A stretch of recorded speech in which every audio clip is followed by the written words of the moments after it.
माझा फोन कुठे आहे? कुणाकडे आहे?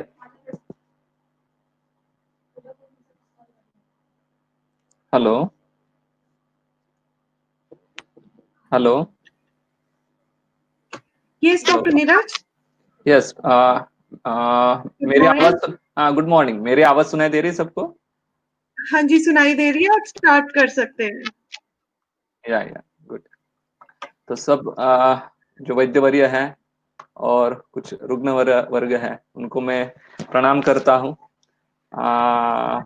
मैं पहले निरोग स्ट्रीट टीम का हृदयपूर्वक आभार व्यक्त करता हूँ जिन्होंने मुझे ये एक चांस दिया सब वैद्यवर्य की सेवा करने की और रुग्ण वर्ग को भी ये नॉलेज देने की। मेरी योग्यता नहीं मैं कुछ मार्गदर्शन करूं, लेकिन इन 13 सालों में मैंने जो इस गर्भ संस्कार में जो काम किया है वो आप सबके साथ शेयर कर सकूं और जो सुप्रजा निर्मिति की जो कंसेप्ट है वो पूरे दुनिया में फैला सकूं, जिससे ज्यादा से ज्यादा लोगों को इसका फायदा हो और रोग मुक्त दुनिया निर्माण हो। तो हम धन्वंतरि स्तवन से हमारे आज की सेशन की शुरुआत करते हैं।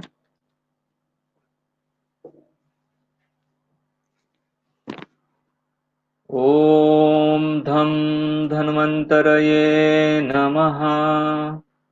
ओम नमो भगवते वासुदेवाय धन्वंतरये अमृतकलशहस्ताय सर्वामय विनाशाय त्रैलोक्यनाथाय महाविष्णवे स्वाहा।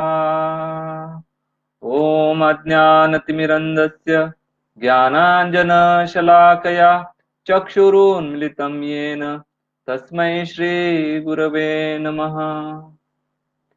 हरे कृष्ण कृष्ण कृष्ण हरे हरे, हरे राम राम राम हरे हरे। सब गुरुजनों के चरणों को मैं प्रणाम करता हूँ, जिनके आशीर्वाद से मैं आज कुछ बोलने का प्रयास करूंगा। ये मार्गदर्शन करते हुए, ये बातें शेयर करते हुए कुछ भी चीजें गलत हो तो मेरे व्यक्तिगत गलतियां होंगी, और जो भी कुछ मैं अच्छा देने का प्रयास करूंगा वो सब गुरुजनों का ज्ञान है। गुरुजनों को और आप सबको सादर प्रणाम। तो आज का हमारा विषय है गर्भ संस्कार, the hidden science behind the parenting, और दिस इज द आर्ट जिसमें हम गर्भाधान पूर्व से कौन कौन सी चीजें इस्तेमाल कर सकते हैं, या कैसे इसके सामने एक तैयारी करके जाना है, हम सीखने का प्रयास करेंगे।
स्पिरिचुअल मेरे जो गुरु महाराज हैं, मैं ऑडिबल हूँ? ऐसी भक्ति वेदांत स्वामी प्रभुपाद और राधानाथ महाराज के चरणों को भी मैं प्रणाम करता हूँ। मेरा जो एजुकेशन हुआ वो सातारा के आर्यंगल मेडिकल कॉलेज में हुआ। उधर जिनसे मैंने ज्ञान लिया वैद्य गुरुवर्य निमकर सर जी को नहीं ये थे। यस।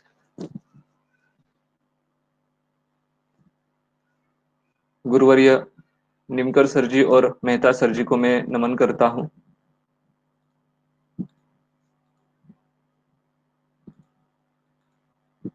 और आज के विषय की शुरुआत करता हूं। गर्भ संस्कार, उसको ही गर्भ विज्ञान कहते हैं। And in this session we know that womb is the first institute where child gets intelligence and personality। तो इसकी हम व्याख्या देखेंगे। मैं कुछ चीजें ज्यादा करके प्रैक्टिकल बताने वाला हूँ। फिलोसॉफिकल या तत्वज्ञान पूर्वक चीजें बताना नहीं चाहता, क्योंकि हमने ये सब चीजें हमारे अभ्यास क्रम में अध्ययन में सीखी हुई है। तो शुक्र शोणित जीव संयोगे तू खलु कुक्षिगते गर्भ संज्ञा भवती, ये हमें मालूम है। तो ये गर्भ की व्याख्या हो गई। और संस्कार का मतलब है सम्यक करोति इति संस्कारः। संस्कार ही गुणांतर धारणम उच्यते, जो अच्छे गुणों का अवतरण है वो करना, इसका मतलब है संस्कार। और हमारे संस्कृति के अनुसार जो 16 संस्कार बताए गए हैं वो आपके सामने दिख रहे हैं। तो उसमें प्रीनेटल और चाइल्डहुड ऐसे प्रकार मैंने डिस्क्राइब हुए हैं कि गर्भाधान संस्कार, कुसवन, सीमंतोनयन संस्कार, ये 3 संस्कार प्रीनेटल किए जाते हैं। तो हम आज प्रीनेटल संस्कारों के बारे में प्लस कौन सी चीजें हम इसमें अंतर्भूत करेंगे ये देखना चाहेंगे। तो संस्कार के जो भेद है, दोष मार्जन, अतिशयाधान और हिनांग पूर्ति, ऐसे 3 प्रकार रहते हैं। सबसे इंपॉर्टेंट जो संस्कार कहा गया है वो विवाह संस्कार कहा गया है। और उसमें भारतीय संस्कृति के अनुसार ये श्रेष्ठ संस्कार जो है उसमें कन्या और युवक कैसे होने चाहिए इसका वर्णन आता है। शारीरिक एक बांधा कैसे होना चाहिए, मन की स्थिति क्या होनी चाहिए, आर्थिक स्थिति क्या होनी चाहिए और सामाजिक स्थिति क्या होनी चाहिए, ये हमें सोचना पड़ता है। हम हमारे हॉस्पिटल में मैरिज काउंसलिंग भी करते हैं। बिफोर मैरिज क्या दोनों के विचार होने चाहिए, इसका भी हम वर्णन करते हैं या उनको डिस्क्रिप्शन करते हैं जो कपल हमारे पास आते हैं। ज्यादा करके आने वाले जो लोग हैं हमारे पास, वो ज्यादा करके आईटी सेक्टर, आईआईटी सेक्टर से पूरे दुनिया भर से आते हैं। अभी बाहर के देशों से भी इन के बारे में लोग आते हैं, डिस्कस करते हैं और उनको बहुत अच्छा लगता है कि ये विचार जो है ये प्राचीन भी है लेकिन उतना ही अभी भी प्रैक्टिकल है। जो विवाह संस्कार है, इसमें जो गोत्र है वो अतुल्य गोत्र होना चाहिए। एक गोत्र में विवाह नहीं करना है, नहीं तो उसमें हेरिडिटरी प्रॉब्लम्स आते हैं, ये हमें सबको मालूम है। तो ये हमें अवॉइड करना है। बंद है।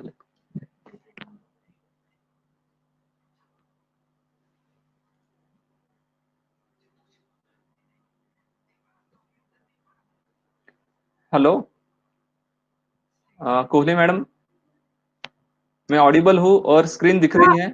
ऑडिबल है लेकिन स्क्रीन पे कुछ नहीं दिख रहा है। स्लाइड्स जो आपने शेयर की थी ना वो नहीं दिख रही हैं। अभी शायद दिख रहा है? स्क्रीन, हाँ अब दिख रहा है। ओके। तो मैं फिर से कुछ चीजें बताता हूँ। Already I describe that. अगर कुछ प्रॉब्लम आता है तो प्लीज शेयर विथ मी। हाँ, अतुल्य गोत्र जो रहता है उसके बारे में बहुत चीजें डिस्क्राइब करने जैसी है, तो मैं उसमें डिटेल्स में नहीं जानने वाला। अगर किसी को डिस्कस करना है वो हम पर्सनली फिर से डिस्कस करेंगे, क्योंकि सब्जेक्ट बहुत बड़ा है। तो ये जेनेटिक इंजीनियरिंग का पार्ट है। जो हमारे ऋषि मुनि जो है, हम साइंटिस्ट कहते हैं उनको, जिनको खाली फिजिकल आईज नहीं है, उनको ज्ञान चक्षु प्राप्त है और उन्होंने यह हमें ज्ञान दिया है। तो जब हमारे पास कपल्स आते हैं और प्लानिंग फॉर प्रेगनेंसी करते हैं तो उनके विचार क्या रहते हैं, तो उनको सब एक सुपर चाइल्ड चाहिए रहता है। बहुत लोगों का सपना रहता है कि इन प्रकार के हमें बच्चे हो जो सब चीजें कर पाए, लेकिन बहुत बार ये इच्छा होकर भी इन प्रकार के बच्चों की निर्मित होती है और समाज के लिए और उन परिवार के लिए दुख का कारण हो जाता है। तो हमें इन संस्कारों की जरूरत इसलिए है कि ये सब चीजें ना घटे। तो गर्भ संस्कार में क्या क्या चीजें आती हैं? तो एक गर्भाधान पूर्व संस्कार है, फिर गर्भाधान संस्कार है, सरगर्भा संस्कार है और गर्भ के संस्कार है। तो हम ये डिस्क्राइब करने का प्रयास करेंगे। तो गर्भ संभव में क्या आता है हमें ये मालूम है। ऋतु, क्षेत्र, अंबु और बीज। ऋतु जो है वो रजकाल है, क्षेत्र जो है गर्भाशय है, अंबु जो है आहार पाकोत्पन्न रस धातु है, और बीज जो है वो स्त्री बीज और पुरुष बीज है। तो ये बीज अच्छा होने के लिए या उसमें सब अच्छे गुण आने के लिए हमें मुख्यतः शरीर शुद्धि, मन शुद्धि और बुद्धि शुद्धि की जरूरत पड़ती है। तो शास्त्र ने बताया हुआ है, आप देख सकते हैं कि कैसे करनी है शुद्धि। तो इसमें खाली विरेचन नहीं देना है, खाली वमन नहीं देना है। तो आप देखेंगे वमन विरेचनाभ्याम संशोध्य क्रमेण प्रकृतम आपदेत। तो बहुत सारे लोग जो है मेरे पास आते हैं, और कुछ लोग कुछ वैद्यों के पास जाके आते हैं, खाली उन्होंने मुझे बस्ती कर्म किया, किसी ने मुझे विरेचन किया। तो शास्त्र ने इन सब चीजों का वर्णन किया। मेरे हिसाब से पंचकर्म का उपयोग पूरी तरह होना चाहिए प्रकृति के अनुसार। खाली विरेचन दे दिया और अभी शुद्धि हो गई, you can take the chance, ऐसे कहने वाले बहुत सारे लोग हैं। तो वमन के बारे में बहुत सारे लोग घबराते हैं।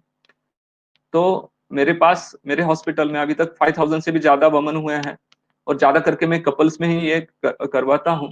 क्योंकि अगर वमन जैसी आद्य शुद्धि ना होती है तो हम आगे नहीं जा सकते, ऐसे मेरा मत है। तो वमन होना इंपॉर्टेंट है। वमन के बाद फिर विरेचन और बस्ती कर्म है, वो नस्य हो, रक्त मोक्षण हो, ये चीजें शास्त्र में बताई है, उस प्रकार से ही होनी चाहिए। आप देख सकते हैं कि ऐसे दो दो तीन तीन कपल हमारे पास आते हैं, एक साथ हम उनका वमन करवाते हैं, और विरेचन बस्ती ऐसे ही कर्म हम करवाते हैं। और ये शुद्धि के साथ ही हम नाड़ी शुद्धि में प्राणायाम और योगासन के ही प्रकार सब सिखाते हैं। मेरी वाइफ जो है वो इंटरनेशनल योगा टीचर भी है, उसके मदद से मैं ये सब चीजें करवाने का प्रयास करवाता हूँ। तो इसमें गर्भाधान क्या है, गर्भ हमने देखा क्या रहता है, और उस गर्भिणी से मातृत्वक और संस्कार की प्रक्रिया हम देखेंगे। तो चरक्षुषु स्थान में एक बहुत सुंदर सूत्र आता है, त्रिविधम औषधम इति देव व्यापाश्रयम युक्ति व्यापाश्रयम सत्वावजयश्च। तो उसमें जो पहला बताया गया है दैव व्यापाश्रयम, तो इसका वर्णन या इसका जो डिस्क्रिप्शन है वो बहुत जगह किया नहीं जाता। आप देखेंगे कि क्रम को जो है वो महत्व रहता है। तो उसमें युक्ति व्यापाश्रय पहले नहीं बताया, पहले दैव व्यापाश्रय बताया। लेकिन दैव व्यापाश्रय में भी आप पहला देखेंगे तो पहला स्थान दिया गया है मंत्र को, उसके बाद दिया गया है औषधि को, फिर मणि मंगल बलि उपहार होम नियमा प्रायश्चित्त उपवास स्वस्ति आयन प्रणितार्थ गमनादि। तो उसमें मंत्र को इतना पहला स्थान क्यों दिया गया है, तो उस मंत्र के बारे में भी हम आगे देखेंगे। तो गर्भाधान संस्कार ऋग्वेद में बहुत सुंदर तरीके से वर्णन किया गया है, ये श्लोक भी मुझे मिला। तो इतना सुंदर वर्णन है कि मैं Vishnu construct the worm, may Tvashti fabricate the member, may Prajapati sprinkle the seed and may दात्री cherish the embryo। Wow! तो ये सब चीजें जो है आप देखेंगे, इतने सारे देवता गण हमें इस कार्य में सपोर्ट करते हैं, लेकिन हमें उनको आह्वान करना पड़ता है इन संस्कारों में। तो यही हमें सिखाना है, जो हमारे परिवार के जन या अभी सो कॉल्ड मॉडर्नाइज लोग सिखाते नहीं है। और खाली हमारा सेटलमेंट हो गया इकोनॉमिकली, या हमारा एजुकेशन हो गया, तो उसके बाद खाली इस महीने से हमें चांस लेना है, अभी 2 साल हो गए, 3 साल हो गए, तो अभी चांस लेना है, और फिर एक्सीडेंटली ज्यादा करके प्रेगनेंसी रहे, उसमें विचार नहीं रहते। तो हम ये विचार सिखाते हैं। तो ये गर्भाधान संस्कार अभी चरक शारिस्तान में भी इतना सुंदर श्लोक आया हुआ है, ओम अहिरसी आयुरसी सर्वतः प्रतिष्ठासी धातात्वा ददतु विधातात्वा दधातु ब्रह्म वर्चसा भव। तो किसके गुण आने चाहिए, तो इन सब देवी देवताओं के गुण आने चाहिए, ब्रह्मा बृहस्पति विष्णु सोम सूर्य तथा अश्विनो भगवत मित्रावरुण। और पुत्र कैसे होना चाहिए या संतति कैसी होनी चाहिए, तो वीर गुणात्मक होनी चाहिए। तो ये ऐसे श्लोक दिए हुए हैं। हमारे एक दोस्त हैं डॉक्टर देवधर नाम से, उनके एक किताब में एक सुंदर प्रार्थना दी गई है, ये मराठी में है लेकिन इसका अर्थ बहुत सुंदर है कि आप देखेंगे कि अ, हे भगवान, हे परमेश्वरा, हे स्वराट, ज्यांच्या इच्छेशिवाय गवताचे पाते देखील हलू शकत नाही. अ, तो उसमें क्या चाहिए? उसमें प्रेम चाहिए, शक्ति चाहिए, ज्ञान चाहिए, भक्ति चाहिए, आनंद चाहिए, सौंदर्य चाहिए, बुद्धि चाहिए, ऐसे सब गुण होने चाहिए. ये प्रार्थना हमें भगवान से करनी है. तो ऐसे प्रार्थना गा के हमें चांस लेना है, तो उसके बारे में मैं डिस्कस करूंगा. तो कौन से गुण चाहिए? तो वो सुदृढ़ चाहिए, रूपवान चाहिए, श्रद्धालु चाहिए, यशवान चाहिए, निरोगी चाहिए, भक्ति में उसको आनंद मिलना चाहिए. तो ये सब गुणों का भी हमें ध्यान करना है. तो ये सब चीजें हम क्यों कर रहे हैं? तो सब चीजें कर रहे हैं सुख के लिए. वाग्भट सूत्र स्थान में ये बहुत सुंदर श्लोक आता है, सुखार्ता सर्वभूताना मता सर्वा प्रवृत्तया सुखम च न विना धर्मा तस्मात धर्म परो भवेत. तो अगर हमें सुख चाहिए तो धर्म का हमें आचरण करना चाहिए. बिना धर्म के आचरण हमें सुख प्राप्त नहीं हो सकता. हम कुछ भी करेंगे, हमारे पास पैसा है तो आपको सुख प्राप्ति नहीं होगी.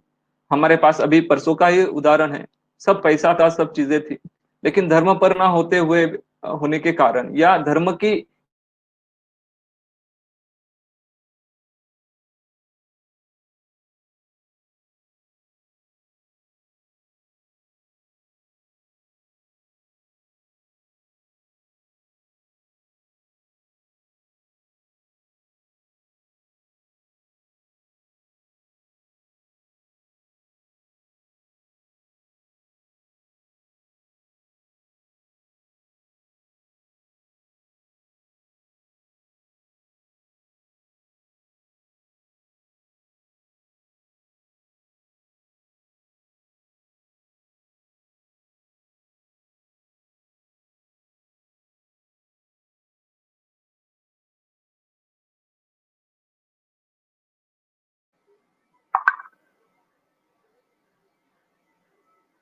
हेलो.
Redmi 2 कनेक्टेड आले. Yes.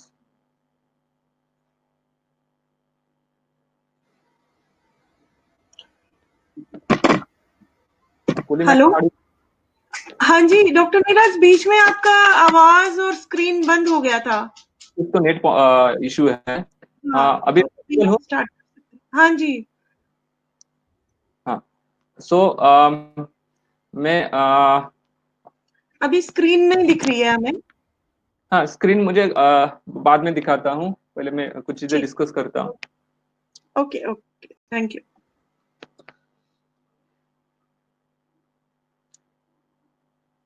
मैं कह रहा था कि जो ज्यादा करके बच्चे होते हैं, ज्यादा करके हम कहते हैं कि ये सब चीजें गांव के लोगों को मालूम नहीं रहती हैं. उनको ये सब चीजें पता नहीं है. लेकिन मैंने देखा है कि ज्यादा करके शहरों में भी जो आईटी सेक्टर कहा जाता है, उनको भी ये सब चीजें मालूम है, ऐसी बात नहीं है. मैंने देखा है कि ज्यादा करके उनका भी यूपीटी पॉजिटिव आने के बाद ही वो मेरे पास आते हैं.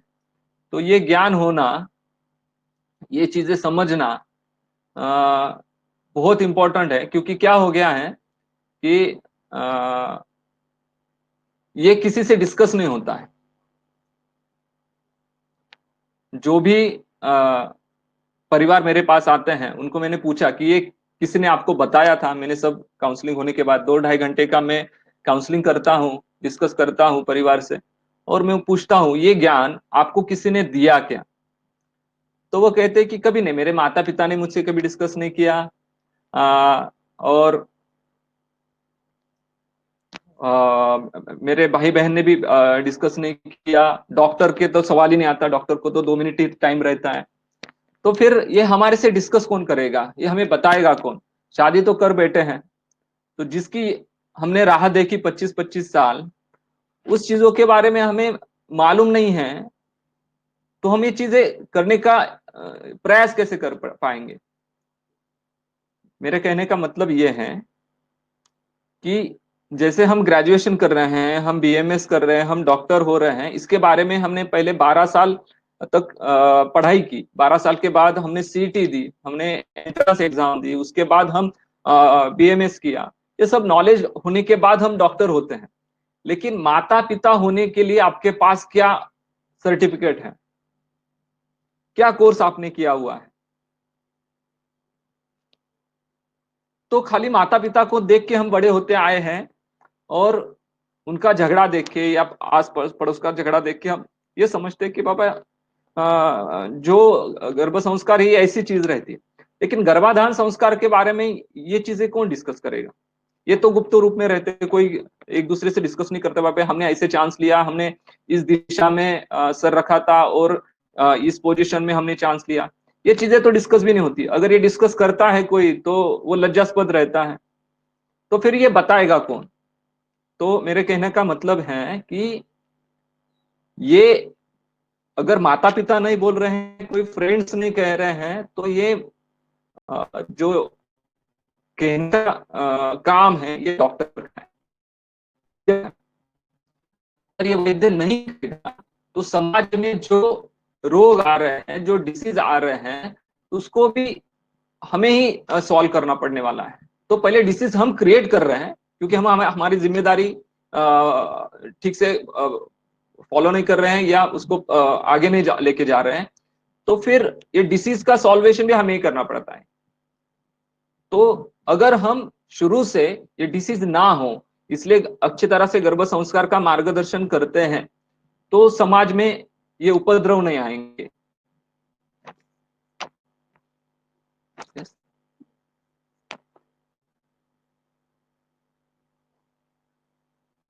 एक सेकंड.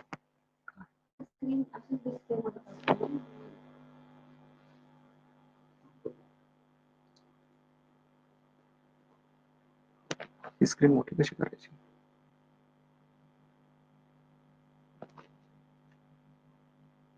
स्टॉप शेअरिंग करू का थोडा. स्क्रीन मोठी कशी करायची. फक्त स्क्रीन दिसते मग.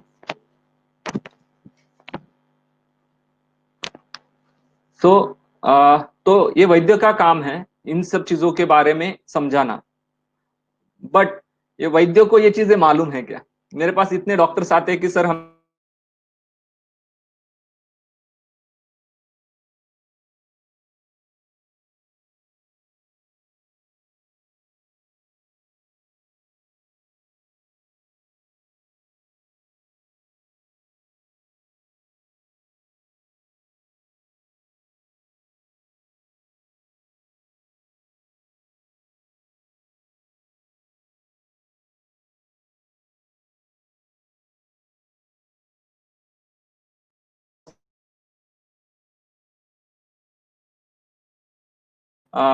एक व्यक्ति गुरु रहता है, एक ग्रंथ गुरु रहता है। तो ग्रंथ गुरु जो रहता है उससे ज्यादा व्यक्ति गुरु का इंपॉर्टेंस है। ग्रंथ गुरु इंपॉर्टेंट है, लेकिन उसके साथ व्यक्ति का गाइडेंस, जिसको हम बोलेंगे पीजी, पर्सनल गाइडेंस जो है वो इंपॉर्टेंट रहता है। तो ये पर्सनल गाइडेंस करने के लिए पहले ऐसे ज्ञाता कितने लोग हैं कि जिनको इन संस्कारों के बारे में मालूम है। और ये संस्कार जो है वो बहुत सारे लोगों को एक अंधश्रद्धा जैसे लगती है। मुझे ये पता नहीं चलता, जो शास्त्र ने बताया हुआ है उसकी एक बाजू आपको सच लगती है और दूसरी बाजू आपको अंधश्रद्धा लगती है। तो ये कुछ तो आधापन है, अधूरापन है। अगर शास्त्र कुछ कहता है तो वो हर चीज सच्ची है। हाँ, ये आधापन है, तो हमें उसको फॉलो करना है, उसको हमें समझ के लेना है। ठीक है, तो हमें क्या करना है इसके बारे में? तो जो लोग ये सब चीजें कर रहे हैं उनसे ये ज्ञान लेना है।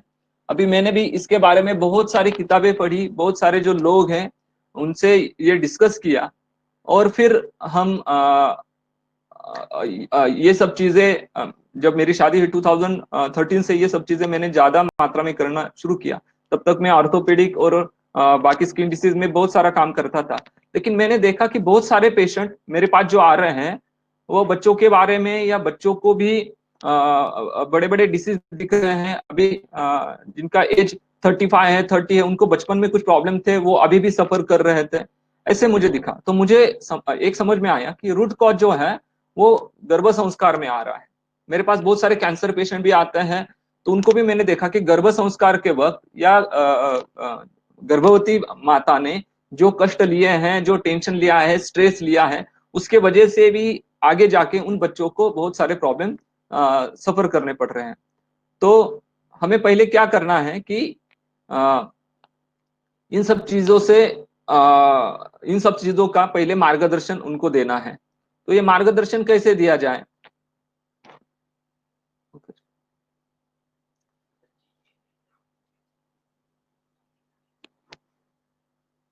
तो ये मार्गदर्शन करते वक्त हमें शास्त्राधार और हमारी संस्कृति में हमारे जो हम चीजें, कुछ चीजें हमारे परंपरा में प्राप्त कर रहे हैं। जैसे आप देखेंगे कि महाराष्ट्र में कुछ चीजें अलग रहेगी, कुछ चीजें यूपी में जाएंगे तो अलग रहेगी, केरला में जाएंगे तो अलग रहेगी। तो आ, उनका भी हमें पालन करना है।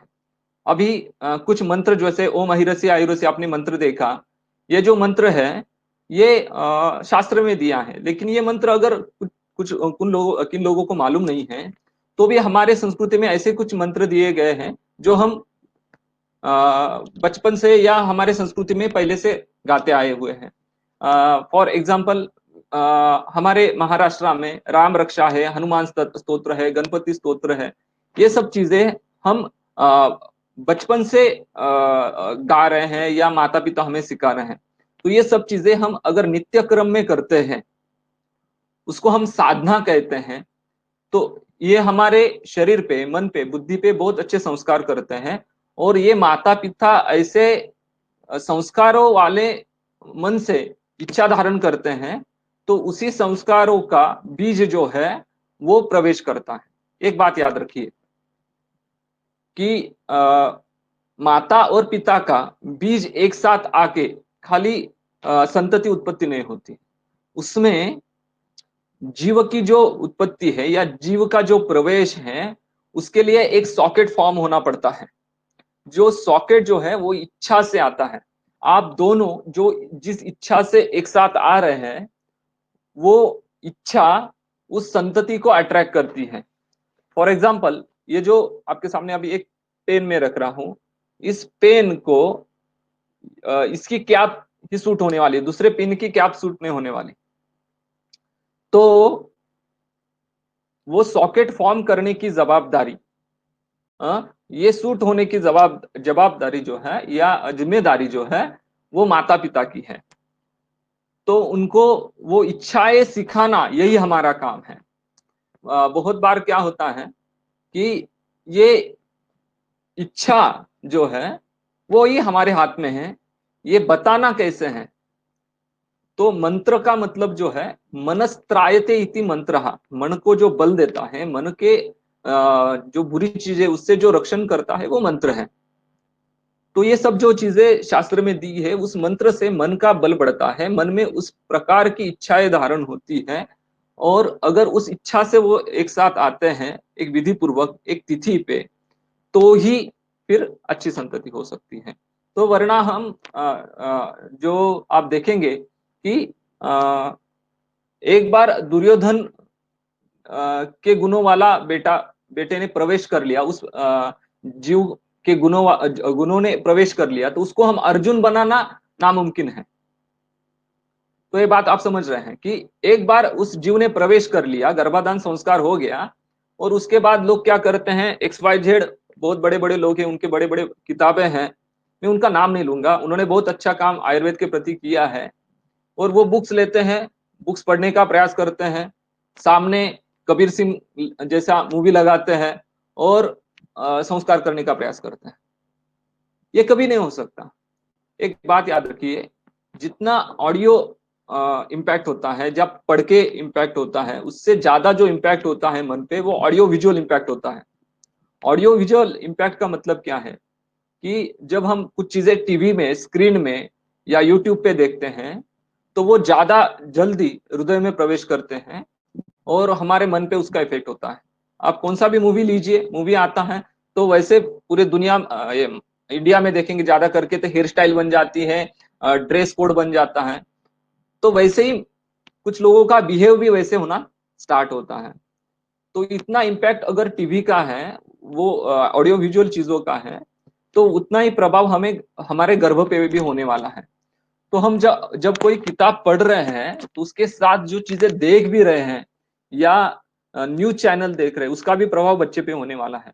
तो ये छोटी छोटी चीजों के बारे में भी हमें सोचना है कि हम जो सोच रहे हैं जो देख रहे हैं वो भी अच्छे गुणों वाला हो।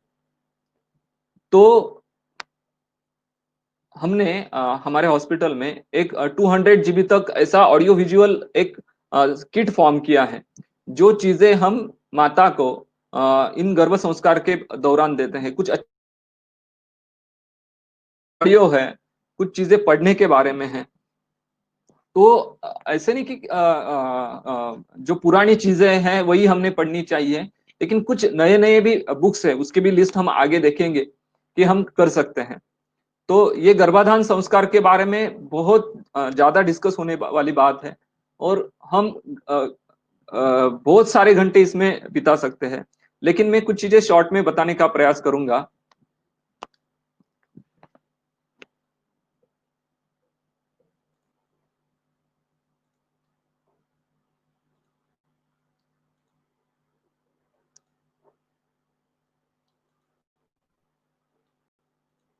एक मैंने आर्टिकल इसके बारे में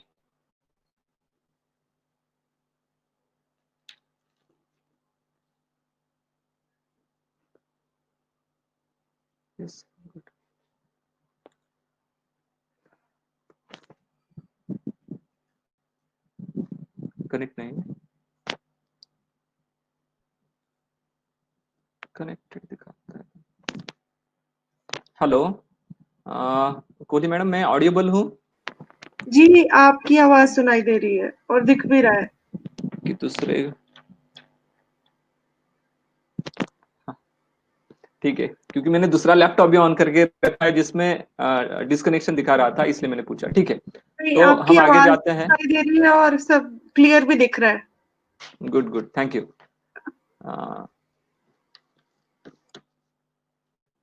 तो हमने एक कंसेप्ट इसमें की है कि we are pregnant. We are pregnant का मतलब क्या रहता है? बहुत बार यह होता है कि एक बार गर्भाधान हो गया, यूपीटी पॉजिटिव आ गई, प्रेगनेंसी टेस्ट पॉजिटिव आ गई, तो ये सब जो व्रत वैकल्य है या जो मंत्र गाने हैं या गर्भ संस्कार करना है, ये सब काम किसका कहा जाता है? तो माता का कहा जाता है। और पिता को क्या करना है? पिता इसमें देखता भी नहीं बाद में। लेकिन जब ये दोनों मिलके करते हैं तो इसके इफेक्ट बहुत सुंदर दिखता है। मेरे पास एक कपल कपल था, उनके जो पति थे वो उनकी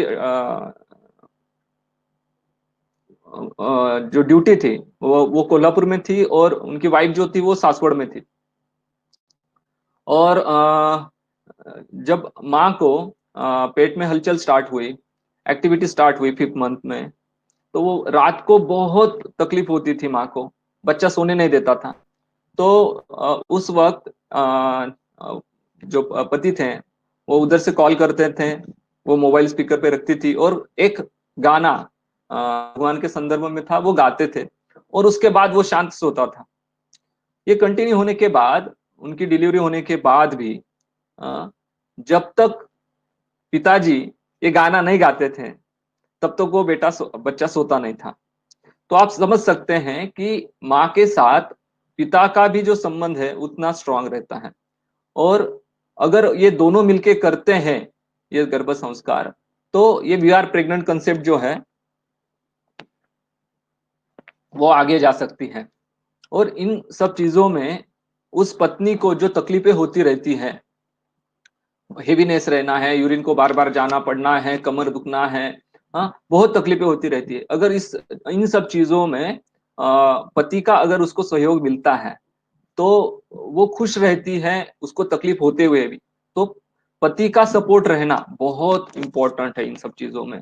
उसका ख्याल रखना, उसके साथ बैठना, उसको क्वालिटी टाइम देना, उसके साथ कुछ चीजें पढ़ना है, जैसे हम कृष्णा किताब पढ़ने को देते हैं या रामायण पढ़ने को देते हैं। तो कुछ स्टोरी जो है, तत्व ज्ञान जो है वो थोड़ा सा पढ़ने के लिए, समझने के लिए मुश्किल है, लेकिन कुछ स्टोरी बुक जो रहते हैं वो अगर इन दौरान आप उनके साथ पढ़ते हैं, पत्नी के साथ पढ़ते हैं, तो बच्चा भी सुनता है। जैसे मैंने बताया कि प्रहलाद का उदाहरण है, तो वो सुनता रहता है। अगर माँ सो भी गई तो भी बच्चा सुनता रहता है।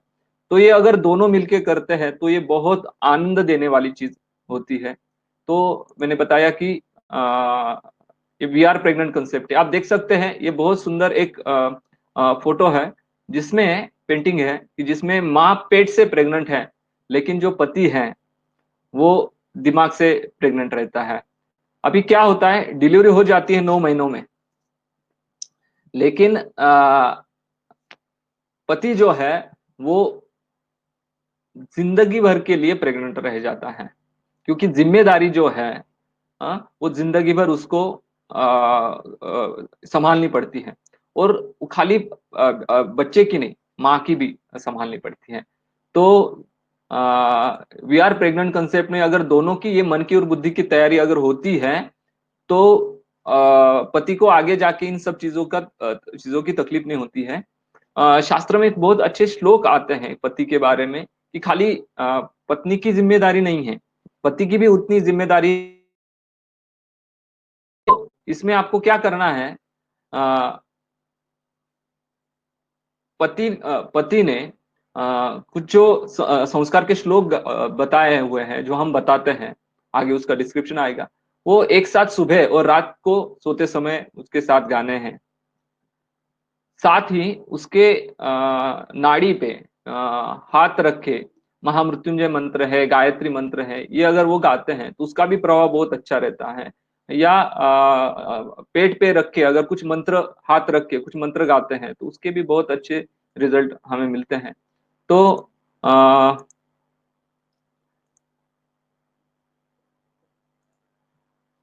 गर्भिणी के हमने कुछ रूल्स बताए हुए हैं, तो उसके पहले मैं गर्भाधान संस्कार के बारे में कुछ चीजें बता रहा था कि गर्भाधान संस्कार करते वक्त जो हमने मंत्र बताए गए हैं, वो मंत्र अगर आप अच्छी तरह से गाते हैं, उसके बाद जिस दिन आपको चांस लेना है उस दिन मिनिमम आपको हाफ डे तो छुट्टी लेनी है।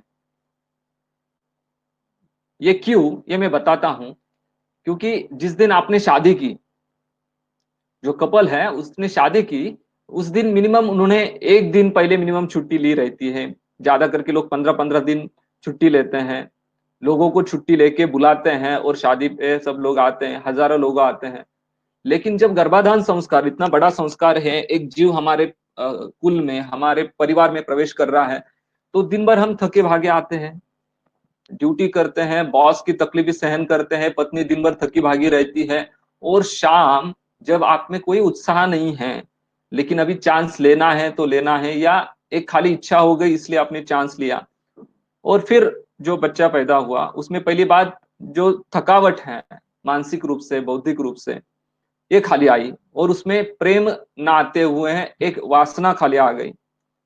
तो अगर मिनिमम आप उस दिन छुट्टी लेते हैं या हाफ डे लेते हैं और शाम को डिसाइड करते हैं कि हमें थोड़ा मन से, बुद्धि से प्रिपेयर होना है, आप 1-2 घंटा किधर मंदिर जाके आए, उधर जाके प्रार्थनाएं गाई, भगवान को हमारी इच्छाएं के बारे में बताया, और फिर घर में आने के बाद थोड़ा सा जल्दी भोजन कर लिया। हम बताते हैं कि कटी अधो प्रदेश में आपने ठंडे पानी से स्नान किया। तो ये सब चीजें करने के बाद एक आनंदपूर्ण वातावरण फॉर्म होता है।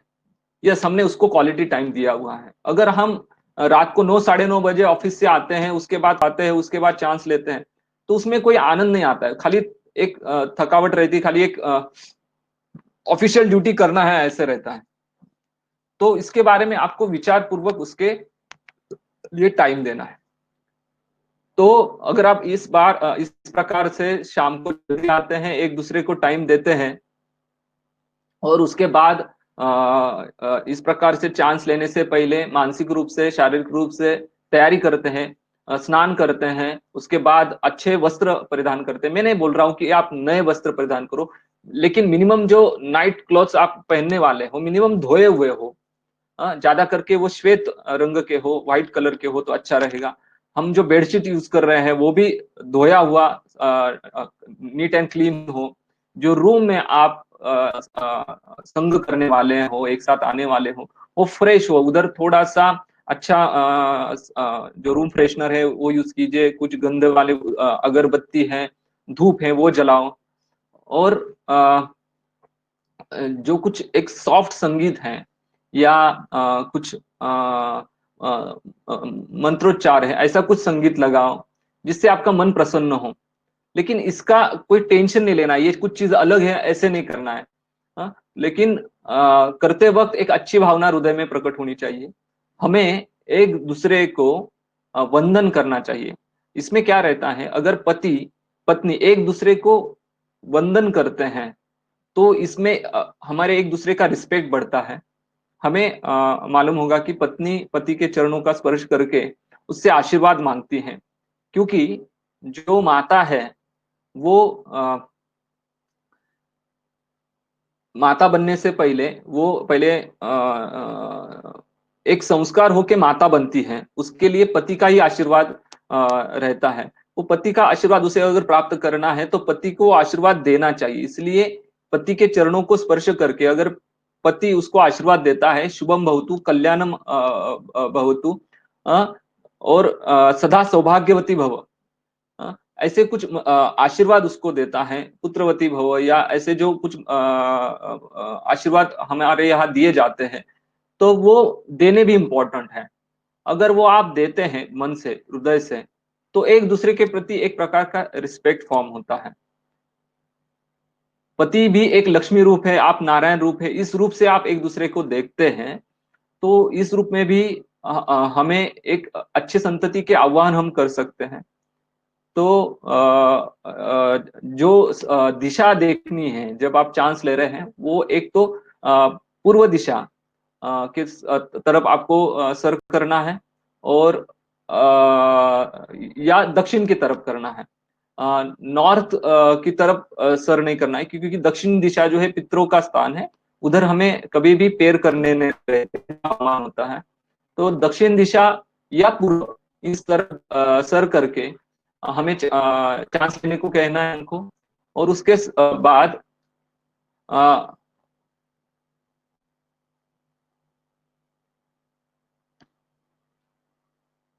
एक सेकंड।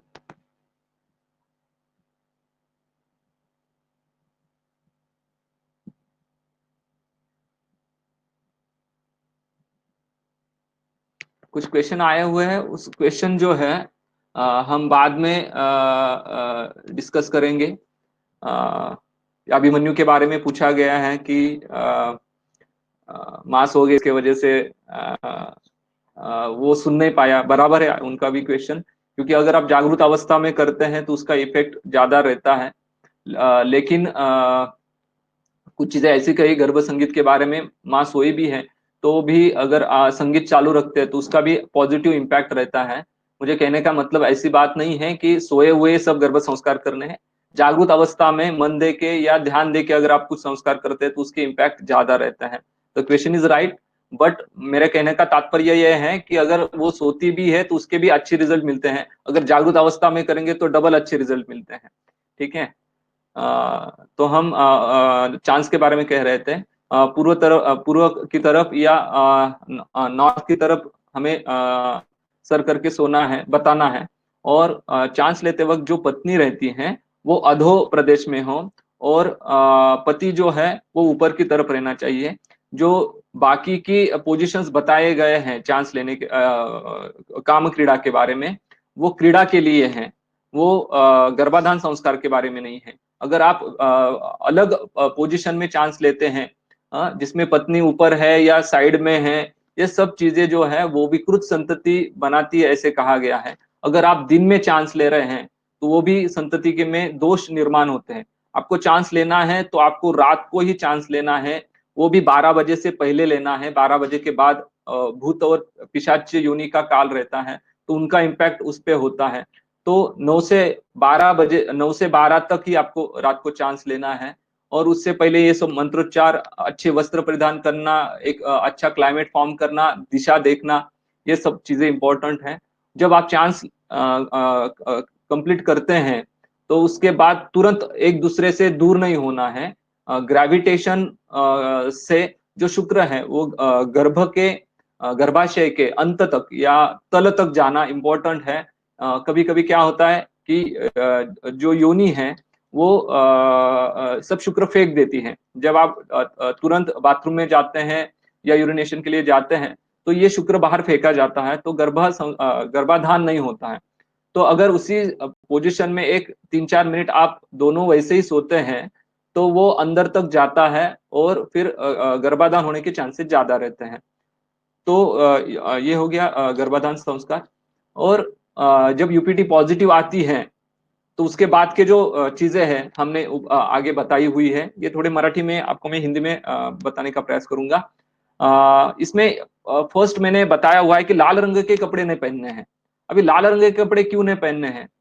बेडशीट भी यूज नहीं करना है, अति मिरवने अति नटने टाळावे, ये थोड़ा सा लड़कियों को या इनको थोड़ा गलत लगेगा। लेकिन आपको मालूम होगा अगर 4 औरतें चल रही है, उसमें कोई प्रेग्नेंट है तो पूरे लोगों का ध्यान उस प्रेग्नेंट औरत की तरफ रहता है और कोई भी एक अच्छी दृष्टि से उसकी तरफ नहीं देखता है। अभी नजर लगना ये जो कंसेप्ट है हमारे शास्त्र में बहुत दिनों से चलती आ रही है। हम नजर उतारते हैं उसको, कुछ चीजें करते हैं नमक से या बाकी के सब चीजों से। तो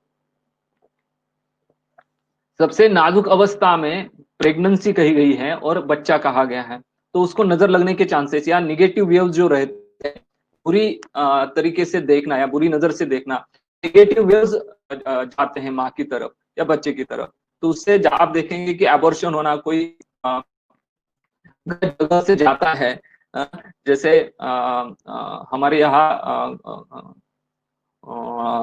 जिधर जलाया जाता है, स्मशान भूमि कहा जाता है, या जिधर ज्यादा लोग एक्सीडेंट होते हैं, उस जगह से अगर कोई गर्भिणी जाती है तो उसको तकलीफें ज्यादा होने की या अबॉर्शन होने के चांसेस ज्यादा रहते हैं। तो पहले 3 महीनों में ऐसे स्थलों पे नहीं जाना है ऐसे कहा गया है। और उसके साथ जो लाल रंग है आप देखेंगे, जो बुल रहता है, जो बैल रहता है, उसको अगर लाल कपड़ा आप दिखाते हैं तो वो चिढ़ जाता है, उसकी तरफ भागते आता है। तो उसका मतलब क्या है, आप देखेंगे किधर भी आपको लाइट बोर्ड पे देखेंगे लाल रंग का बोर्ड रहता है कि खतरा नाम से। तो ये जो लाल रंग है वो निगेटिविटी खींच लेता है। तो अगर आप लाल रंग के कपड़े पहनते हैं उस दौरान तो आप अपने आप कुछ निगेटिविटी खींचते हैं। तो आपको ये लाल रंग के कपड़े छोड़ के ये करना है।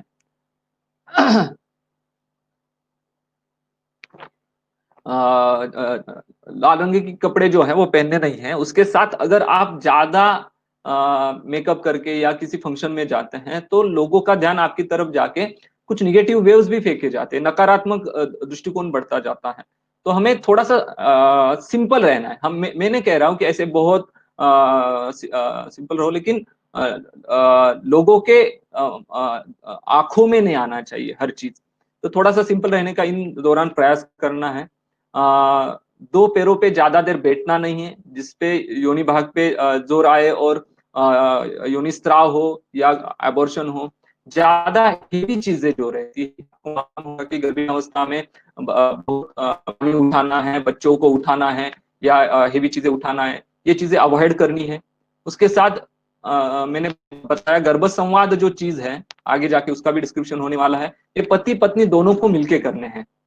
बहुत बार क्या होता है कि गर्भ संवाद ये चीज खाली माँ करती है, लेकिन अगर दोनों मिलके करते हैं तो इसका भी इफेक्ट बहुत अच्छा रहता है। ज्यादा हाइट से नहीं देखना है। कुछ एक्सरसाइज का कहे गए हैं, उसके बारे में मैं अभी डिस्क्रिप्शन नहीं कर पाऊंगा कि जो योगासन है ये सब चीजें बहुत डिस्क्रिप्शन का पार्ट होगा। लेकिन मिनिमम उसको सुबह खुली हवा में चलना है। और दीर्घ श्वसन, मिनिमम दीर्घ श्वसन का भी व्यायाम कर सकती है, थोड़ा वार्म अप कर सकती है, घर के थोड़े बहुत काम कर सकती है। लेकिन काम ही नहीं करना है, सोए रहना है, बेड रेस्ट लेना है, ये चीज गलत है। हाँ? तो थोड़ा सा अगर एक्टिविटी करते हैं तो हमारी पेल्विक गर्दन खुली रहती है और नॉर्मल डिलीवरी में हमें हेल्प रहता है। जैसे अभ्यंग कहा गया है, पिछू धारण कहा गया है, ये सब चीजों का, या 8th 9th मंथ में हम कुछ बस्ती भी बताते हैं शतावरी तेल के या बाकी चीजों के, वो वही अगर करते हैं तो हमें नॉर्मल डिलीवरी के बारे में हेल्प होती है।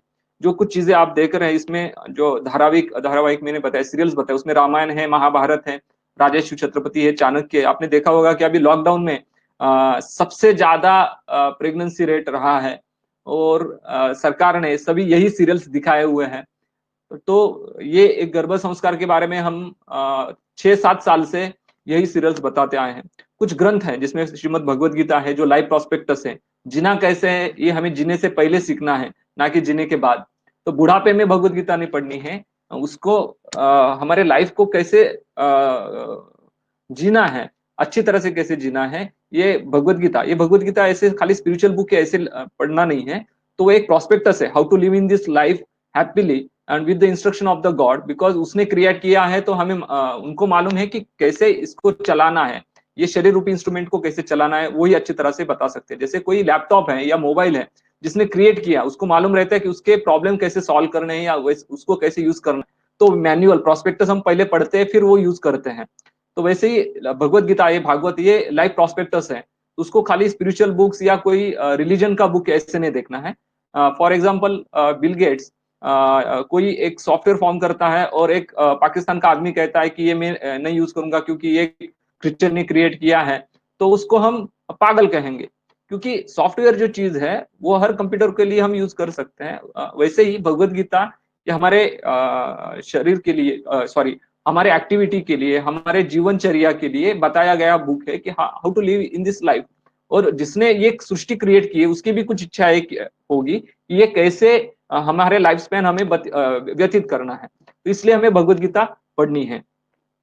आप देखेंगे पूरी दुनिया भर में भगवत गीता जो है बड़े बड़े यूनिवर्सिटीज में अभी कंपलसरी की गई है। जर्मनी में आप देखेंगे, जापान में देखेंगे, अमेरिका में देखेंगे। तो इसको हर बार रिलीजन का नाम देके इंडिया में बैन किया जाता है या मत करो कहा जाता है कि फिर बाकी के लोगों को बुरा लगेगा। तो मेरे कहने का मतलब है ठीक है कि इन स्कूल्स प्रॉब्लम है, इन बाकी कॉलेज प्रॉब्लम, तो हमारे मिनिमम घर में तो हमें ये सब चीजें सिखानी है। और मिनिमम प्रेगनेंसी में तो हमें कंपलसरी ये चीजें पढ़नी है। उसका भी साइंस है कैसे पढ़ना है, वो भी मैं आगे बताऊंगा।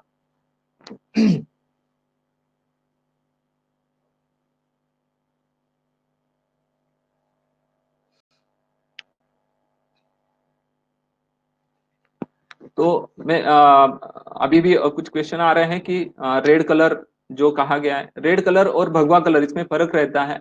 भगवा कलर देख के बुल भागता नहीं आता है। जो हॉट रेड में कह रहा हूँ उसके बारे में कह रहा हूँ।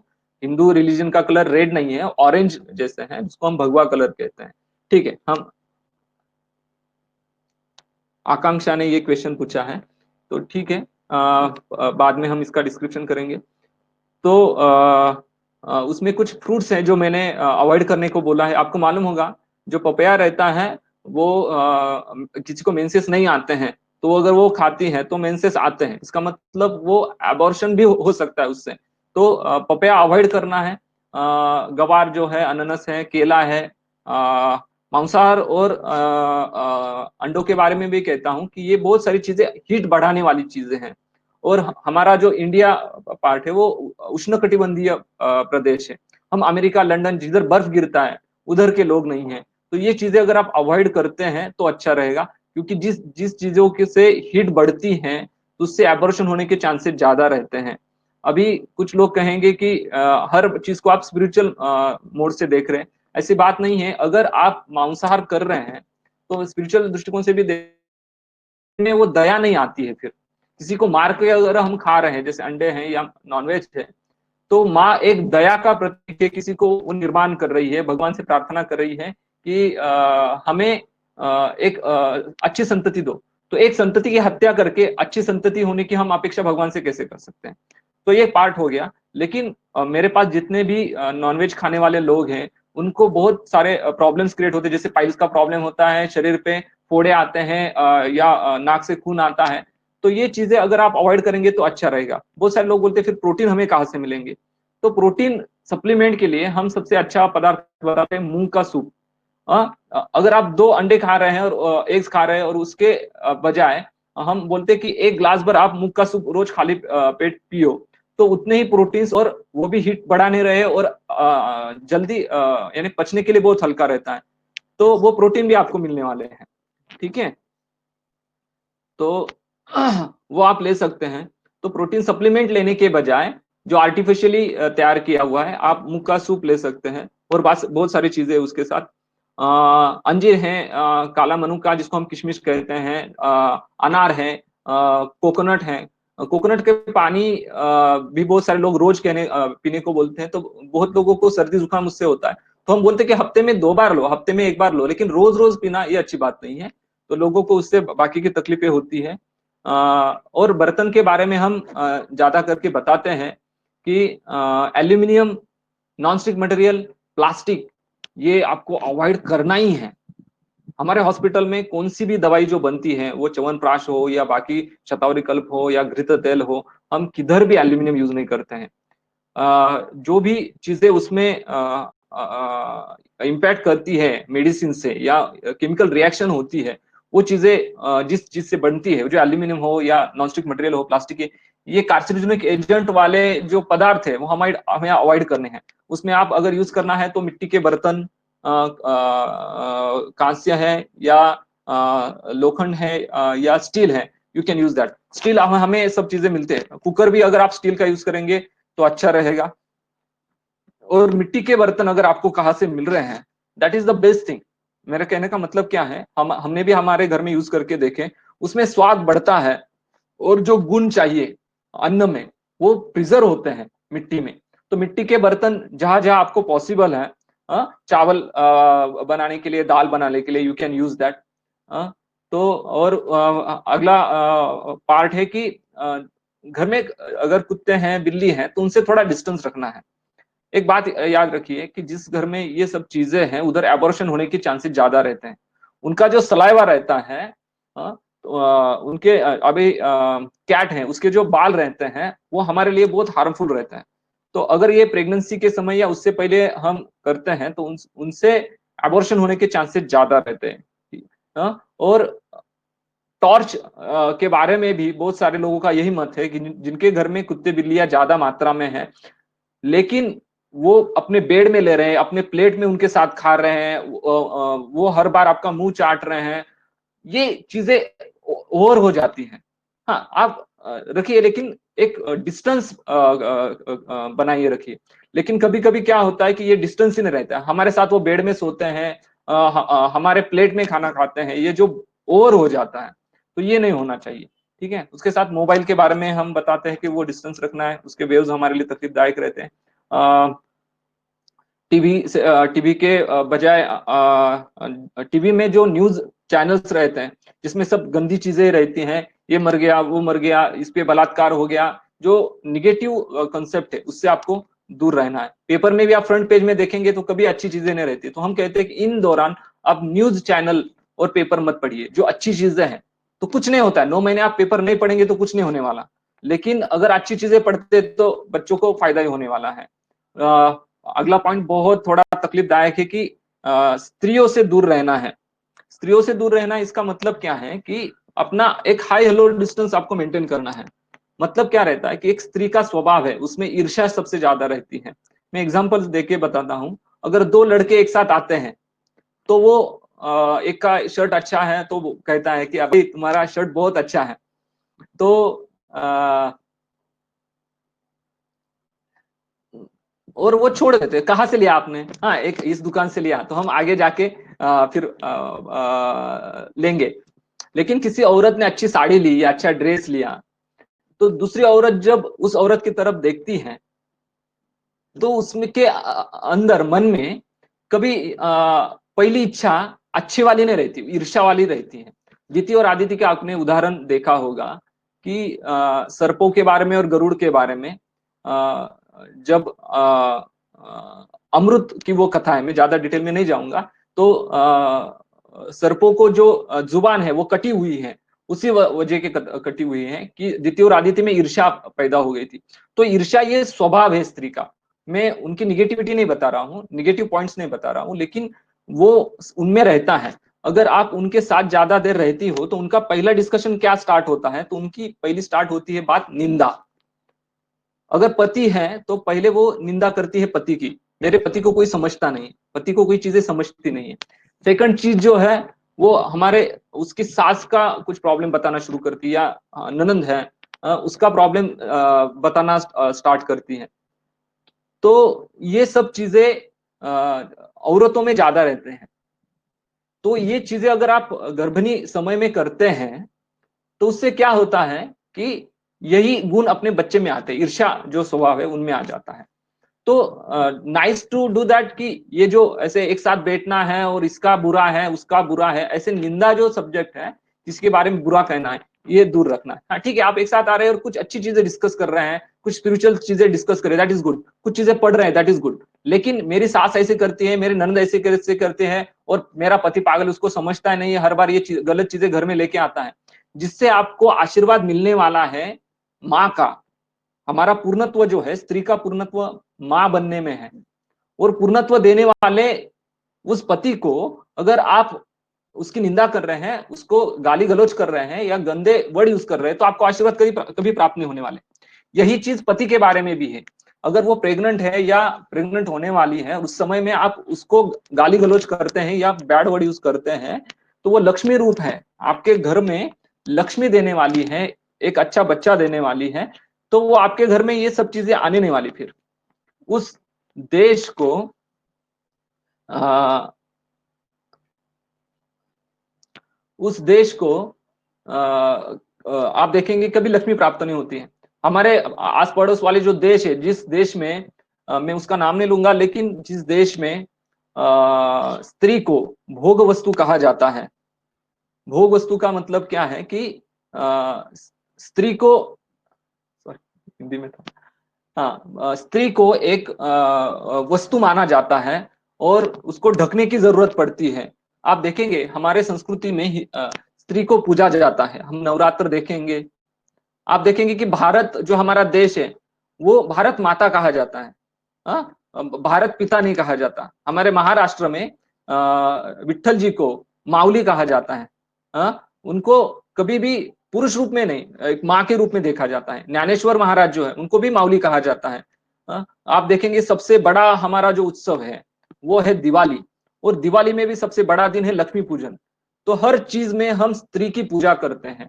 घर में आप सबसे बड़ा स्थान देखेंगे, पति को रहता है, पिता को रहता है, लेकिन पूजन जो होता है वो माता का रहता है। महाराष्ट्र में भी जिजाऊ जो है, शिवाजी महाराज की जो माँ है, उसको ही उनको ही राजमाता कहा जाता है। तो हमारी जो संस्कृति है वो हमें लगता है पुरुष प्रधान है, लेकिन वो ऐसी बात नहीं है। उतना ही स्थान, उतना ही उच्च स्थान स्त्री को है। और वो स्त्री को अगर आप अच्छा तरह स्थान नहीं दे रहे हैं तो हमारे घर की कभी उन्नति नहीं हो सकती। उस देश की कभी उन्नति नहीं हो सकती। उसमें अगर उनको मारा जा रहा है, उनको जलाया जा रहा है, उन पे बलात्कार हो रहा है, तो उस देश की, उस कुल की कभी भी उन्नति नहीं हो सकती। इसलिए घर में उतना मान, उतना सम्मान उस स्त्री को होना चाहिए। तो ये दोनों तरफ से, पति का भी उतना सम्मान होना चाहिए और पत्नी का। इसमें भी उनके संबंध कैसे होने चाहिए उसके बारे में हम कुछ बुक्स देते हैं, वो आगे आएंगे। उन बुक का भी मैंने नाम मेंशन किया हुआ है। तो इन दौरान हमने देखा कि स्त्रियों में बैठकर गपशप ना करें, दूसरों की निंदा ना करें, निंदा सुनना अवॉइड करना है। शारीरिक अभ्यास में जो आसन दिए गए हैं वो मार्गदर्शन करें, टीवी सीडी देख के नहीं करना है। गलत तरीके से अभ्यास करने से कोई तकलीफ हो सकती है। शरीर संबंध ना रखे, ब्रह्मचर्य का पालन करें, दिया हुआ गर्भ संगीत और ये सब चीजें फॉलो करें, मन प्रसन्न रखे और चिड़चिड़ापन ना करे। और सबसे इंपॉर्टेंट बात, मृत्यु की चीजें ना सुने। मृत्यु की चीजें अगर आप सुनते हैं तो ज्यादा करके अबॉर्शन होने के चांसेस रहते हैं। हमारे यहाँ बहुत जगह कहावत है कि किसी की डेथ होती है तो वो कभी गर्भिणी को नहीं बतानी है, क्योंकि वो मानसिक तकलीफ होके अबॉर्शन होने के चांसेस ज्यादा रहते हैं। तो गर्भ संस्कार में हमें मैंने ये वीडियोस बताए कि रामायण, महाभारत, चाणक्य, उपनिषद गंगा, भारतवर्ष, राजर्षि छत्रपति, यात्रा, दीप्ति भटनागर की एक बहुत अच्छी सीरियल पहले आती थी, उसमें हमारे सब तीर्थ स्थान बताए गए हैं। लिटिल कृष्णा एक सुंदर सीरियल है, उसमें कभी एग्जैगरेटेड नहीं किया हुआ। कृष्णा अभी जो चल रही है रामानंद सागर की, वो हम देख सकते हैं।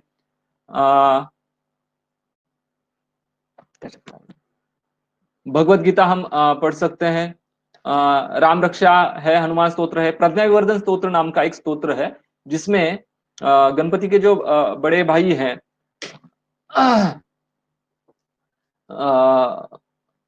कार्तिकेय, उनके 28 नेम्स आते हैं। वो प्रज्ञा विवर्धन होने के लिए, प्रज्ञा बढ़ने के लिए, बुद्धि बढ़ने के लिए कही जाते हैं।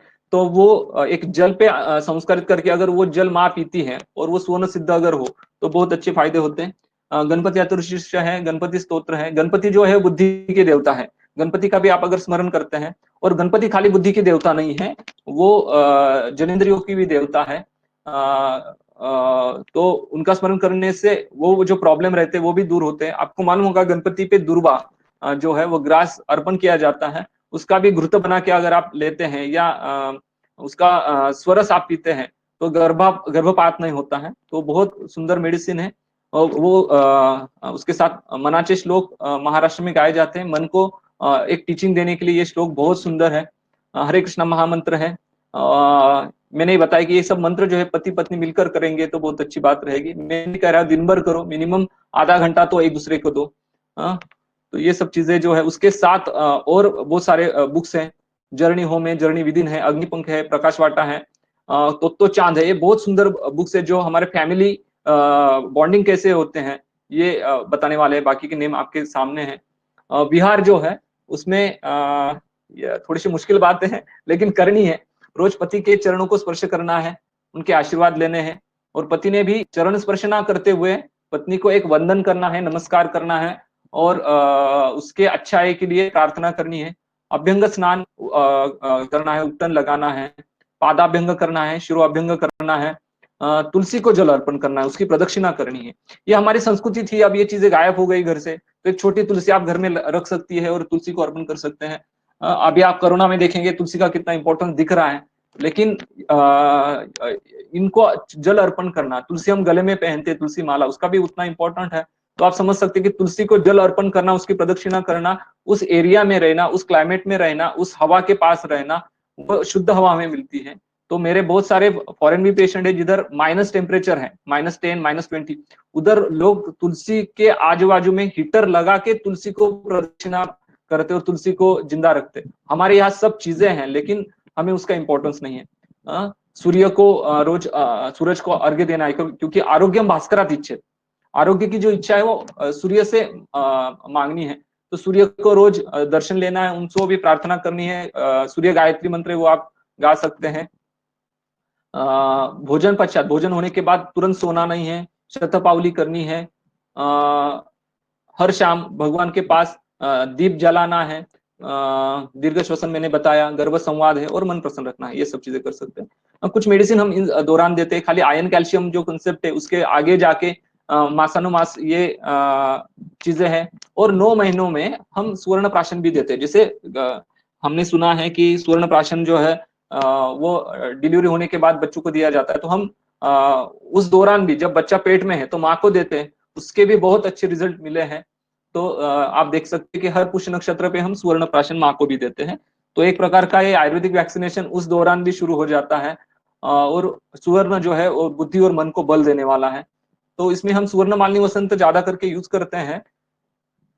तो इसमें आयरन डेफिशिएंसी दिखने वाले जो लोग हैं वो स्वर्ण मालिनी वसंत से उनकी पचन क्रिया सुधर के एब्सॉर्प्शन सुधरता है, और आयरन जो डेफिशिएंसी है वो भर के निकलती है। मेरे पास बहुत सारे पेशेंट है कि जिनको आयरन कैप्सूल लेते हैं या कैल्शियम की टैबलेट लेते हैं तो उल्टियां होती है, 9-9 महीने तक उनको वोमिटिंग होते रहते हैं, तो कुछ नहीं ले पाते।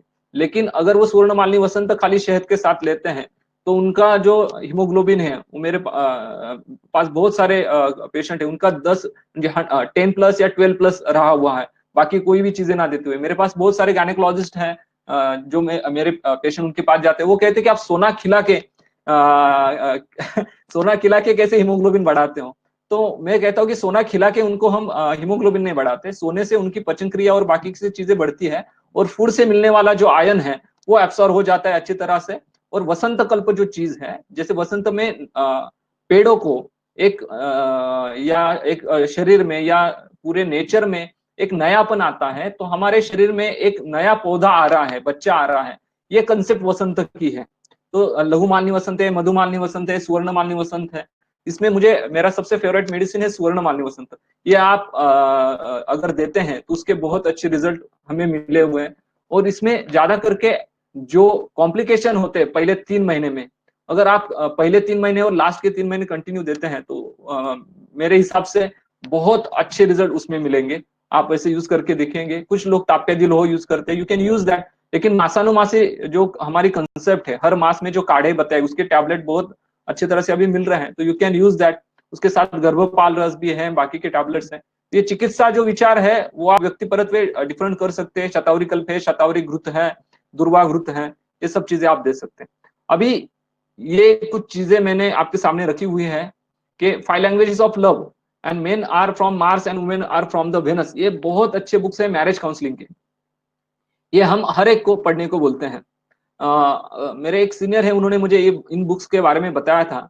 और ये हम जब शादी होती है तो उस वक्त उनको बोलते हैं कि पति पत्नी ने एक दूसरे को ये गिफ्ट करना चाहिए और ये पढ़ना चाहिए, ठीक है। तो ये अगर पढ़ते तो आपका बॉन्डिंग स्ट्रांग होता है, और बॉन्डिंग स्ट्रांग होने के वजह से जो बच्चा होने वाला है वो झगड़े का एक एग्जाम्पल या सिंबल होने के बजाय एक प्रेम का सिंबल फॉर्म होता है। बहुत बार क्या होता है, दिन भर हम झगड़ते हैं और शाम को साथ में आते हैं और बच्चा होता है। तो अगर आपका म्यूचुअल अंडरस्टैंडिंग अच्छा है और आपकी फैमिली लाइफ अच्छी है, तो बच्चा जो होता है वो आनंद पूर्वक होता है, रोने वाला या तकलीफ देने वाला नहीं होता है। और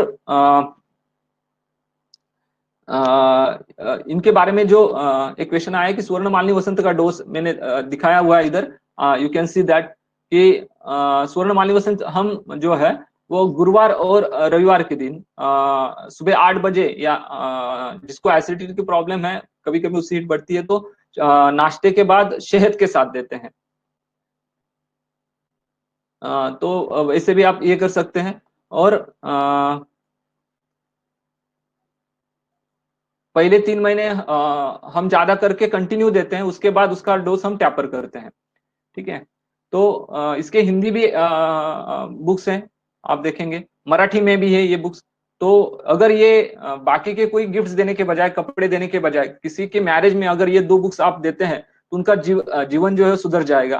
तो बाकी के लाखों रुपए देने के बजाय ये 200-400 रुपए के बुक्स है, लेकिन बहुत इंपॉर्टेंट है। और हर एक ने ये 2 बुक्स, जिसको फैमिली लाइफ अच्छी रखनी है, how to behave with the husband, how to go with sex life, how to behave with the relatives, ये चीजें हमें शादी करने से पहले मालूम होनी चाहिए।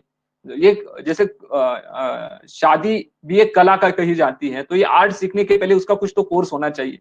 तो ये बुक्स पढ़ना इंपॉर्टेंट है, ठीक है। तो हम कुछ भी संस्कार करने से पहले पेशेंट से ये सम्मति लेते हैं कि हम खाली ये पुत्र प्राप्ति के लिए नहीं कर रहे हैं, हम एक अच्छे संतति के लिए ये उपाय कर रहे हैं, तो ये कंसेंट लेना इंपॉर्टेंट है। बहुत बार क्या हुआ है, गर्भ संस्कार का मतलब लोगों को लगता है खाली पुत्र प्राप्ति। तो पुत्र का मतलब क्या है, पू का मतलब है, पू नामक एक नरक रहता है, उस नरक से माता पिता की जो माता पिता को जो निकालता है उसको कहते हैं पुत्र या पुत्री। तो ये पुंसवन का मतलब लोगों को क्या लगता है कि खाली पुत्र के लिए, ऐसी बात नहीं। गर्भ की अच्छी स्थापना हो और गर्भ अच्छे गुणों वाला हो, इसलिए भी कुछ संस्कार किए जाते हैं। तो वो छोड़ के हमें ये कहना है कि हम, आप इसमें देख सकते हैं कि ये हम पुत्र प्राप्ति के लिए नहीं कर रहे हैं, हम अच्छे और निरोगी संतति के लिए कर रहे हैं। ये आपको कंसेंट लेनी है पति पत्नी से कंपलसरी, जिससे मेडिको लीगली आपको कुछ प्रॉब्लम ना आए। बहुत बार क्या होता है कि लोग बाद में कंप्लेंट करते ऐसा हुआ वैसे हुआ, तो हमें ये मेडिको लीगली भी लोगों से कंसेंट लेनी। ये जो चीज मैंने की कंसेंट के बारे में, तो बहुत बड़े वैद्यों के मुझे फोन आए कि नीरज ये बहुत अच्छा तुमने बताया और सुझाव दिया, और लोगों ने इसको एक्सेप्ट भी किया, और मुझे उसके बारे में बहुत सारे फोन भी आए कि सर ये आपने बताया ये इंपॉर्टेंट है और ये करना कंपलसरी है अभी। ठीक है, तो ये कुछ मंत्र दिए गए हैं, जैसे धन्वंतरि स्तोत्र है, आपको मालूम होगा। तो ये सब मंत्र हम गा के लेते हैं। एक सुंदर मंत्र है, ओम देवकी सुतो गोविंदम वासुदेव जगतपते देहि में तनेम कुशम त्वाम अहम शरणागत। ये भी एक मंत्र कहा गया है, जो भागवत में आया हुआ है, आप वो भी गा के ले सकते हैं। कुछ योगा के प्रकार है वो हम ये कर सकते हैं। ये फिटस के रिस्पॉन्स आप दे सकते हैं। अगर बच्चा तकलीफ में है और माँ भी तकलीफ में है, तो आप देख सकते हैं कि फर्स्ट जो स्लाइड है, तो उसमें वो बच्चा एक निगेटिव सेंस में है, और दूसरा जो कुछ स्पिरिचुअल बुक पढ़ रहे हैं, अच्छी भावना में है, तो बच्चे के जो चेहरे पे एक स्माइल आप देख सकते हैं। अगर वो अच्छी तरह से गर्भ संवाद कर रही है, गर्भ को साथ रनिंग कमेंट्री कर रही है, और उसके बॉन्डिंग स्ट्रांग हो गई है, तो बच्चा हमेशा हंसता रहता है। नहीं तो आप सोनोग्राफी में भी देखेंगे तो उसका चेहरा जो है अभी रोता हुआ दिखता है। अभी बहुत एडवांस सोनोग्राफी आए हुए हैं, तो उसमें आप 3D 4D में देख सकते हैं कि बच्चे के चेहरे के एक्सप्रेशन भी दिखते हैं, तो वो हम देख सकते हैं। इसलिए आप देख सकते हैं कि बहुत अच्छी चीजें, अगर आप भगवत गीता है या श्री कृष्ण है, ये सब चीजें पढ़ते हैं, तो एक प्लेजेंट थॉट फॉर्म होते हैं, पीस ऑफ माइंड आता है, altars the mental status, stress free state of mother. तो इसमें बच्चा भी एक स्ट्रेस फ्री ग्रोथ होता है उसका, तो वो चेहरे में दिखता है। तो भगवत गीता का इंपॉर्टेंट क्या है, हर बार कहते हैं कि बाबा भगवत गीता आप क्यों कहते हैं, तो आप देख सकते हैं कि हर धर्म में एक ग्रंथ बताया गया है। वैसे हमारे संस्कृति में भगवत गीता का इंपॉर्टेंट बहुत है। तो ये प्रोस्पेक्टस ऑफ लाइफ है, मैनुअल ऑफ लाइफ है, how to live in this world, इसमें बताया गया है। तो इसमें जो 18 अध्याय है, तो वो हम कैसे पढ़ना ये बताते हैं कि जो 9 महीने है, उसमें 9 अध्याय का रोज रिसाइटेशन करना है। यानी अगर आपका सेकंड मंथ है, जिसमें आपको पता चला कि यूपीटी पॉजिटिव आ गई है, तो सेकंड जो अध्याय है वो दूसरे मंथ के गर्भ की उत्पत्ति जो है उसमें सपोर्ट करता है। तो 9 महीने 9 दिन यानी कितने हो गए, 9 + 9 18, और भगवत गीता में अध्याय कितने 18 और श्लोक कितने 700। तो हर दिन हर महीने के अनुसार आप अगर अध्याय पढ़ते हैं, तो उस मंथ में जो उसकी ग्रोथ है वो अच्छी तरह से होती है। ऐसे कुछ बड़े बड़े जो ज्योतिषी हैं, जिनको मैं मिला इसके बारे में कैसे पढ़ना चाहिए भगवत गीता, तो उन्होंने मुझे ये सब चीजें बताई है। तो 9 महीने में 9 अध्याय, और आगे के 9 दिनों में 9 अध्याय, ऐसे 18 अध्याय कहे गए। अभी आप कहेंगे कि भाई कभी कभी डिलीवरी तो 8th मंथ में हो जाती है, 7th मंथ में हो जाती है, या 9 महीने से पहले ही होती है, तो फिर क्या करें। तो हम कहते हैं कि जो रिसाइटेशन है, जैसे अभी आपका 6ठा महीना चल रहा है, 6 मंथ चल रहा है, और आप रोज 6ठा अध्याय रिसाइट कर रहे हैं, लेकिन दोपहर के टाइम आपका सुबह 15-20 मिनट में खाली श्लोक पढ़ के हो गया, उसका अर्थ पढ़ के हो गया। दोपहर के टाइम पूरी Bhagavad Gita first word to last word आपको पढ़नी है। यानी कभी कभी 4th महीने में या 5th महीने में आपकी भगवत गीता पढ़ के हो जाती है, लेकिन रिसाइटेशन ऑफ द श्लोकाज हर महीने में इंपॉर्टेंट है। मैंने वही बताया, 5th मंथ है तो आपको 5वां अध्याय गाना है, छठा महीना है तो छठा अध्याय गाना है। जैसे आपको मालूम षष्ठी बुद्धि, पंचमी पृष्ठवंश भवति, चतुर्थ हृदयवंत भवति, हर महीने में किसी की तो उत्पत्ति है, तो हर अध्याय जो है उस अवय उत्पत्ति में सपोर्ट करता है। हाँ? तो उस महीने में गाना है। अगर आपको 9 दिन 9 महीने आपको मिल रहे हैं तो ये बहुत अच्छी बात है, लेकिन नहीं भी मिल रही है तो बीच में आपकी भगवत गीता पूरी पढ़ के होनी चाहिए, लेकिन recitation every day of every अध्याय उस मंथ के अनुसार आपको करना है। हम आगे जाते हैं। मैं मंत्र के बारे में बताया आपको कि व्हाट इज मंत्र। मन एंड त्र जो डिलीवर करता है freedom from the negative emotions, eliminates the distractions, focus in the life, grant peace and satisfaction of the happiness। तो चैंटिंग आप अपने हिसाब से कर सकते हैं। अपने जो इष्ट देवता हैं, हमारे संस्कृति के अनुसार जो भी कुछ आप मंत्रोच्चार करते हैं उसमें हम हरे कृष्णा महामंत्र गाने को बोलते हैं। तो minimum one round means 108 times we have to recite the mantra. तो आप 108 टाइम्स वो रिसाइट कर सकते हैं। तो उसके साथ आप गर्भ संगीत में मैंने बताया कि 200 जीबी का एक फॉर्मेट फॉर्म किया है, उसमें बहुत अच्छे अच्छे संगीत हमने दिए हुए हैं। बहुत शोर शराबा करने वाले या तकलीफ देने वाले आपको संगीत नहीं सुनने हैं इस दौरान। शांत और ज्यादा करके शास्त्रीय संगीत जो राग पे आधारित है, शास्त्रीय संगीत पे आधारित है, वो संगीत आपको सुनने हैं। अभी इम्पोर्टेंट सब्जेक्ट आया गर्भ संवाद। ये जो गर्भ संवाद है जो हमने आईएसपी में सीखा, इन्फेंट सिद्ध प्रोग्राम जो है वो संजय जी है चांदवार नाम से, उनसे हमने ये सीखा। बहुत अच्छी तरह से उन्होंने सिखाया। वो 1995 से I think so ISP course ले रहे हैं पूरे महाराष्ट्र इंडिया में उनके ब्रांचेस हैं। You can contact with them. But उन्होंने ये कुछ चीजें हमें बहुत अच्छी तरह से सिखाई। कुली मैडम,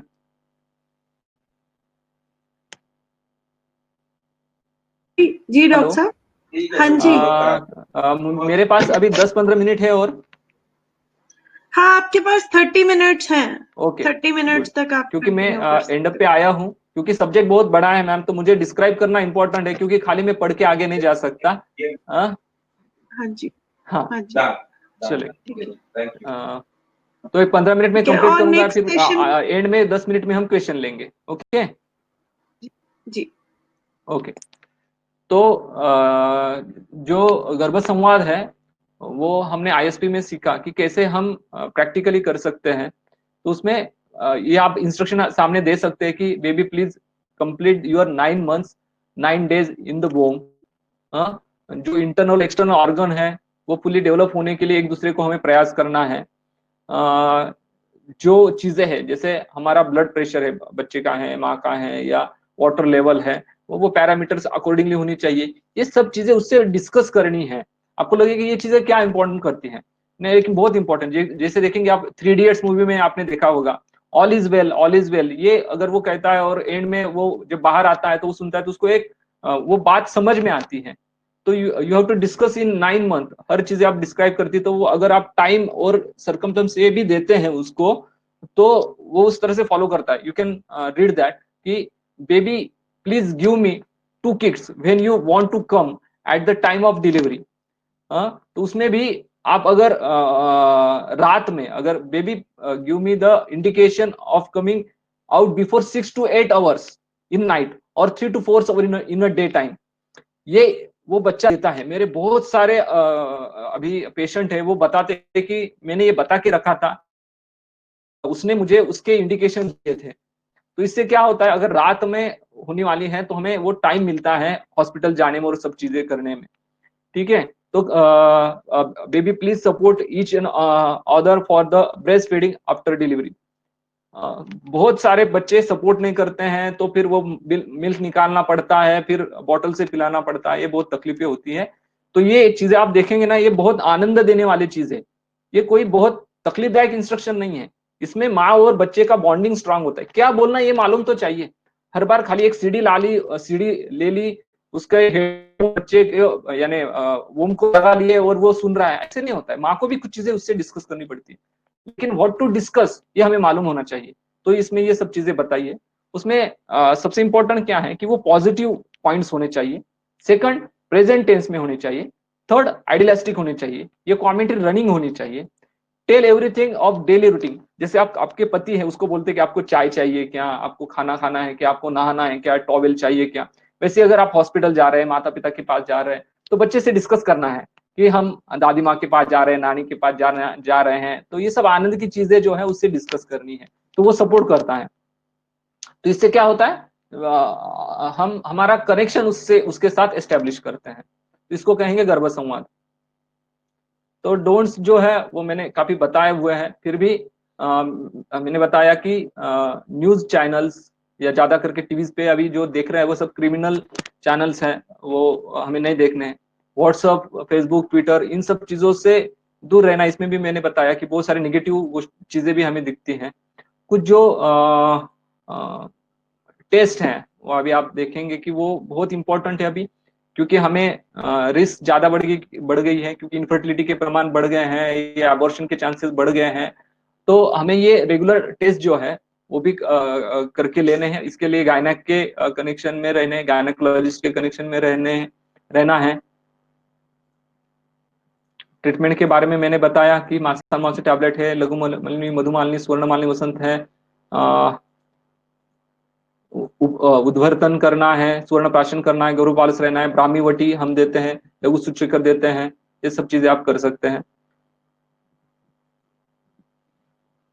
बहुत सारी चीजें पेपर में आते हैं, तो ये सब चीजें ना हो इसलिए आप गर्भ संवाद का पालन कर सकते हैं। जैसे मैंने इधर दिखाया कि सीजर के लिए ये सब रीजन दिए जाते हैं कि अम्बिलिकल कॉर्ड उसके गले के पास आ गई है, या पानी कम हो गया है, या उसने स्टूल पास कर दिए हैं, या उसके जो हार्ट बीट्स है वो रेगुलर हो गए हैं या कम हो गए हैं।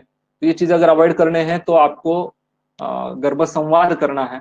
और आप देखेंगे कि ये सब्र का फल जो है, ये सब चीजें अगर अच्छी तरह से आप फॉलो करते हैं तो बहुत अच्छे फल मिलते हैं। इसमें मैंने बताया कि शतावरी घृत का उपयोग बहुत अच्छी तरह से करते हैं। 8th मंथ में उसका पिचू, योनि पिचू हम रखने को देते हैं।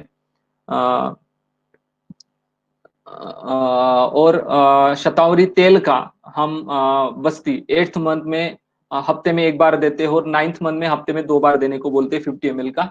तो इससे पेल्विक गर्डल जो होती है वो स्मूथ होती है और नॉर्मल डिलीवर होने के चांसेस ज्यादा रहते हैं। और जिनका एज 30+ है उनके लिए तो बहुत फायदा होता है, क्योंकि stiffness after 30 age pelvic girdle का और बढ़ता जाता है। 27 से पहले अगर डिलीवरी या प्रेगनेंसी क्लोज होती है तो बहुत अच्छी बात है, लेकिन जिनके एजुकेशन की वजह से, करियर की वजह से अगर 30+ एज हो गया है, तो इन चीजों का अगर वो अच्छी तरह से पालन करते हैं, अभ्यंग और सब चीजों का, तो उनको बहुत अच्छी तरह से फायदा होता है। तो ये आप देख सकते हैं हर माँ के पास उनका लाडला सा, गरीब हो या अमीर हो, उनको उतना ही प्यारा रहता है, तो अच्छा फल आपको मिल सकता है। तो अगला जो सेशन है मेरा वो माँ और बच्चे के संगोपन पे है। जब डिलीवरी होती है, पोस्ट नेटल केयर, उसमें मैं बहुत सारे चीजें डिस्क्राइब करना हूँ, जिसको हम सूतिका परिचर्या बोलते हैं, कि क्या क्या चीजें फॉलो करनी है, क्या क्या चीजें नहीं करनी है। तो वो भी चीजें हम बताने वाले हैं। तो आज का जो सेशन है मैं इधर एंड करता हूँ। अगर किसी के कोई क्वेश्चन है तो हम आज लेंगे और हम आगे जाते हैं। तो कोहली मैडम, जी, मैं एक मैं इधर क्वेश्चन रुकता हूँ, क्योंकि सेशन बहुत बड़ा है, ये खत्म न होने वाली चीज है। फिर भी जो मेरा 24th को अभी सेशन है पोस्ट नेटल केयर, उसमें भी कुछ क्वेश्चन रहेंगे तो वो हम लेंगे। और आज कुछ क्वेश्चन है आज के सेक्शन के बारे में, तो हम सेशन के बारे में तो डिस्कस करेंगे। जी, कल्पना जी ने पूछा है, मांसानुमासिक काढ़ा जो है with milk and there is शक मीन शतावरी कल्प। शक रिटन, व्हाट इज द हाँ, ओके। शक mean shortcut of Shatavari Kalp. हाँ, हाँ, तो शतावरी कल्प जो है, शतावरी शुक्रस्तन्य करी बल्या वात पित्ताश्र शोथजित बोली है। तो शतावरी कल्प जो है, जिसमें प्रिजर्वेटिव, कलर, इसेंस नहीं है, वो चीजें आप लेंगे तो बहुत अच्छा रहेगा। क्योंकि बहुत सारे वैद्य खुद का खुद बनाते हैं, तो वो अगर किसी वैद्य से आप लेंगे शतावरी कल्प, that is more important, because कोई साइट्रिक एसिड, सोडियम बेंजोएट या कोई कलर डाल रहा है तो वो शतावरी के गुणधर्म चेंज कर देता है। तो बेस्ट जो न्यूट्रिशन है इन प्रेगनेंसी और आफ्टर डिलीवरी ऑल्सो, वो शतावरी कल्प है। वो मिल्क प्रोडक्शन में भी मदद करता है, बच्चों की जो वेट गेनिंग है उसमें भी मदद करता है, आंखों के लिए भी अच्छा रहता है। तो ये बहुत इंपॉर्टेंस है शतावरी कल्प के बारे में। लेकिन लोग जो लेते हैं वो कुछ कंपनी से लेते हैं। मैं कंपनी के खिलाफ नहीं हूँ, लेकिन कंपनियों में क्या किया जाता है, कुछ ना कुछ प्रिजर्वेटिव डाला जाता है, तो उसके मैं खिलाफ हूँ। घर में कोई हम चीजें जैसे अचार बनाते हैं, कुछ चीजें करते हैं, तो उसमें नमक और शुगर जो है वो नेचुरल प्रिजर्वेटिव है, तो उसमें कुछ चीजें बाहर से नहीं डालती माँ। तो ये अगर घर के घर कोई बना के वैद्य देता है तो उससे आप लेना है। जैसे च्यवनप्राश भी चीज है, तो ज्यादा करके आप देखोगे हर वैद्य बनाता है अपने अपना, तो उसमें कोई प्रिजर्वेटिव नहीं डालता है। तो शुगर जो है, शुगर का जो पाक रहता है वो नेचुरल प्रिजर्वेटिव है। जी, नेक्स्ट क्वेश्चन है, सुगंधा वर्मा ने पूछा है कि 8th और 9th मंथ में हम कौन सी बस्ती दे सकते हैं? मैंने अभी बताया उनको कि शतावरी जो तेल है, शतावरी सिद्ध जो तेल है, वो हफ्ते में एक बार 8th मंथ में हम देते हैं, और 9th मंथ में हफ्ते में 2 बार देते हैं। तो उसके बहुत अच्छे रिजल्ट हमें मिले। तो शतावरी घृत का पिछू धारण कर सकते हैं, और शतावरी तेल का अनुवासन बस्ती 50 ml का हम दे सकते हैं।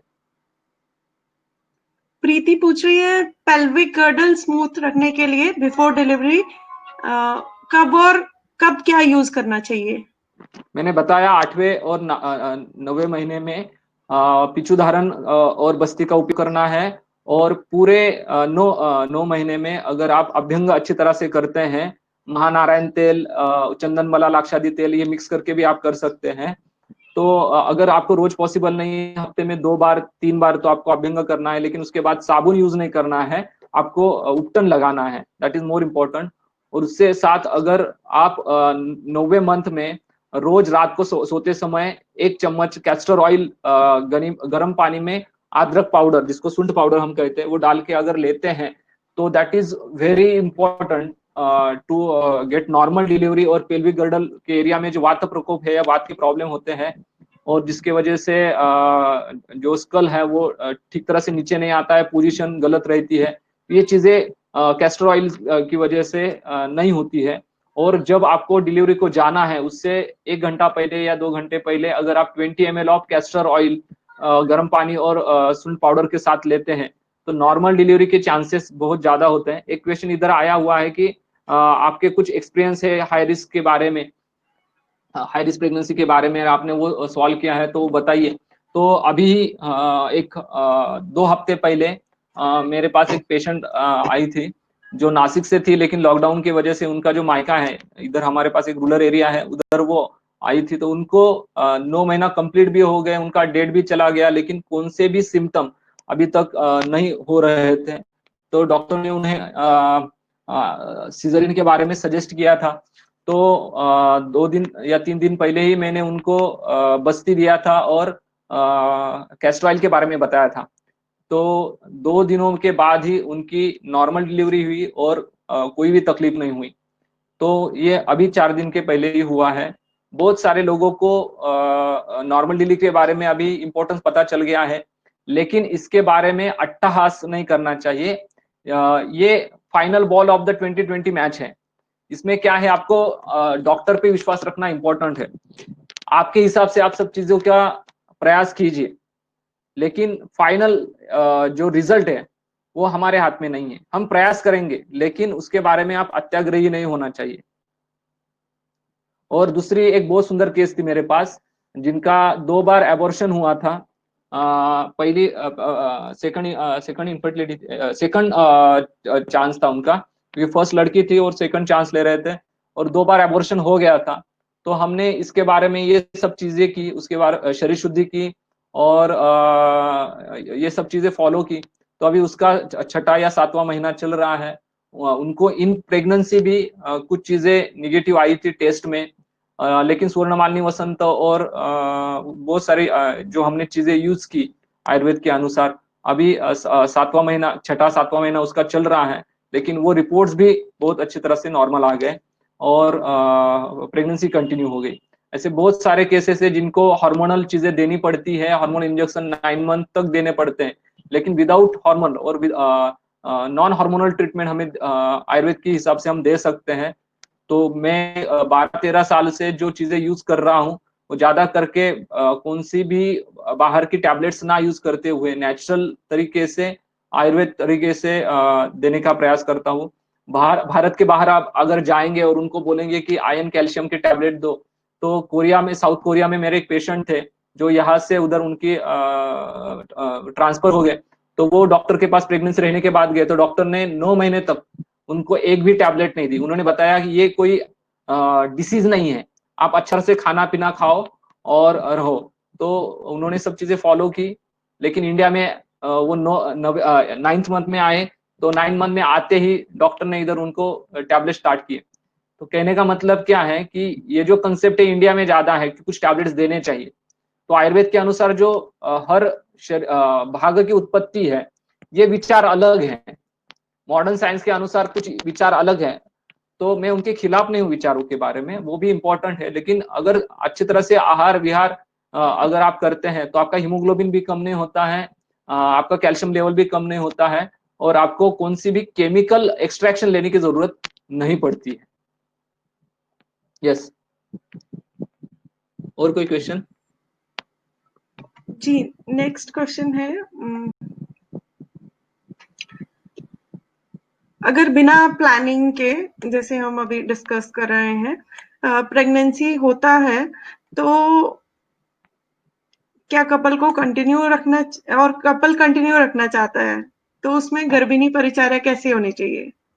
अभी क्या है कि मराठी में कहते हैं लेटपन थेट, अगर रह गई है तो उसको अबॉर्ट करना, ये करना, ये सबसे बड़ा पाप कहा गया है हमारे शास्त्र अनुसार। गर्भपात करना ये सबसे बड़ा पाप कहा गया है। आपके परिवार के आशीर्वाद से या आपके माता पिता के आशीर्वाद से, कुल के आशीर्वाद से, आपके परिवार में जो सदस्य आया हुआ है वो कुछ ना कुछ अच्छे चीजें देगा। तो वो जो गर्भिणी परिचर्या मैंने अभी बताई, अगर उनको पता चलता है कि अरे हमारा एक्सीडेंटल रह गया है तो क्या करे, कैसे करे, यस इट इज ओके। क्योंकि मैंने बताया मेरे पास 90% पेशेंट वैसे ही आते हैं, उनके मैं गर्भ संस्कार करता हूँ। खाली 5 to 10% आते कि चलो हमें अभी शरीर शुद्धि करनी है, मन शुद्धि करनी है, उसके बाद चांस लेना है, मेरे पिताजी को पाइल्स का प्रॉब्लम है, डायबिटीज है, ब्लड प्रेशर है, तो हमारे बच्चे में नहीं आना चाहिए, ऐसी कुछ चीजें आप बताइए। तो we are giving all this thing from start. But अगर वो लेट आते हैं, फिर भी ऐसे नहीं कि अभी क्या करें, अभी फिर एबॉर्शन करके फिर से स्टार्ट करें, ऐसी बात नहीं है। अगर रह गया है तो ये जो चीजें मैंने बताई 9 महीने में, जैसे ये सब पढ़ने के बारे में मैंने बताया है, कुछ मेडिसिन बताए हुए हैं, कुछ आचरण बताए हैं, कुछ विचार बताए, गर्भ संवाद बताए, अगर ये अच्छी तरह से फॉलो भी करते हैं, तो जो भी संतति अभी समाज में आ रहे हैं 90% जो लोग आ रहे हैं, तो गर्भ संस्कार वो इसी प्रकार से कर रहे हैं, तो वो भी अच्छा है। तो जब पता चलता है उस दिन से आपको ये सब चीजें शुरू करनी है, तो फिर आप रिवर्स नहीं जा सकते। तो पहली बात यही है कि बिफोर मैरिज आपको प्रिपेयर रहना है कि बच्चा कभी भी रह सकता है। ऐसे नहीं कि हम शादी के बाद ये सब चीजें सीखेंगे, ये करेंगे, वो करेंगे, ऐसे नहीं होता है। क्योंकि फर्स्ट नाइट में भी प्रेगनेंसी पॉजिटिव रह सकती है। मेरे पास एक केस थी, बहुत बड़े इधर के हस्ती है, उनका 1 जून को शादी हुई, रात को सुहाग रात, सो कॉल्ड सुहाग रात हुई, और 15 जून को उनकी यूपीटी पॉजिटिव आ गई। कैन यू इमेजिन कि उनको 15 डेज के बाद ही पता चल गया कि अभी उनको वो मां बनने वाली है। ये कैसे हो सकता है? तो हो सकता है क्योंकि उनका 14th डे अगर 15th डे है शादी के दिन, और 15 दिन के बाद उनके मैसेज नहीं आती है, तो वो पॉजिटिव हो सकता है। तो इसका प्रिपरेशन करना है। तो ये शादी से पहले सोचना है ना, उस रात हमने कैसे प्रिकॉशन करना है, क्या करना है। बाद में सोच के कुछ फायदा नहीं है। और इतना हम एजुकेट होके, हम बोलते हैं सुशिक्षित होके, साक्षर होके कुछ फायदा नहीं है, एजुकेट होके कुछ फायदा नहीं है, अगर आपको इन सब चीजों का ज्ञान नहीं है। तो शादी करने से पहले मिनिमम इन सब चीजों का अध्ययन करना इंपॉर्टेंट है। स्त्री शरीर क्या है, पुरुष शरीर क्या है, स्त्री की मेंस्ट्रुअल साइकिल क्या रहती है, वो कैसे काम करती है, सेफ पीरियड कौन सा रहता है, ये अगर आपको मालूम नहीं है तो शादी मत करो भाई। शादी करने से पहले ये सब चीजें दिमाग में रखो, या किससे सीख लो, किसी डॉक्टर के पास जाओ और उससे समझ लो। और हमारा भी ये काम है कि ये सब चीजें उनको सिखाएं। यस। नेक्स्ट क्वेश्चन है, यष्टि मधु का प्रयोग ड्यूरिंग प्रेगनेंसी सेफ है क्या? अभी यष्टि काश्मीरी कल्प नाम का एक कल्प आता है जो आपको मालूम होगा कि गर्भशोष में यूज किया जाता है। मेरे बहुत सारे दोस्त हैं, मित्र हैं, वो ये काश्मीरी जो फल है और यष्टि है, इनका एक कल्प बनाते हैं। ये बहुत अच्छा है गर्भ को न्यूट्रिशन देने वाला। अगर गर्भ की साइज नहीं बढ़ रही है, शोष हो रहा है, या उसकी जो वेट है वो गेन नहीं हो रहा है, तो इसमें अगर ये यष्टि काश्मीरी कल्प आप यूज करते हैं तो इसके बहुत अच्छे रिजल्ट मिलते हैं। 7th मंथ में ग्रोथ रिटार्डेशन हमें जब दिखता है, तो अगर शतावरी कल्प के साथ यष्टि काश्मीरी के साथ, तो उससे बहुत अच्छे रिजल्ट हमें मिले हुए हैं। तो yes, you can use the yashti with Kashmiri, Yashti Kashmiri Kalp नाम है उसका। यस। डॉक्टर नीरज, हमारे पास अभी 10 मिनट हैं, तो क्या कुछ और क्वेश्चन ले सकते हैं? या यू कैन टेक। स्वर्ण मालिनी वसंत कैसे देना है, ये रिपीट करने के लिए रिक्वेस्ट स्वर्ण की है। मालिनी वसंत मैंने बारे में बताया कि इस पे मुझे विश्वास कब आया कि इससे ना मेरे जितने भी पेशेंट के एबॉर्शन होने के चांसेस है वो बहुत कम हो गए। जितने भी मेरे पास इनफर्टिलिटी के केसेस आते हैं, तो मैं फिर से वो स्लाइड लगाता हूं कि मैंने उसमें डोज बताया हुआ है कि वो कैसे लेना है।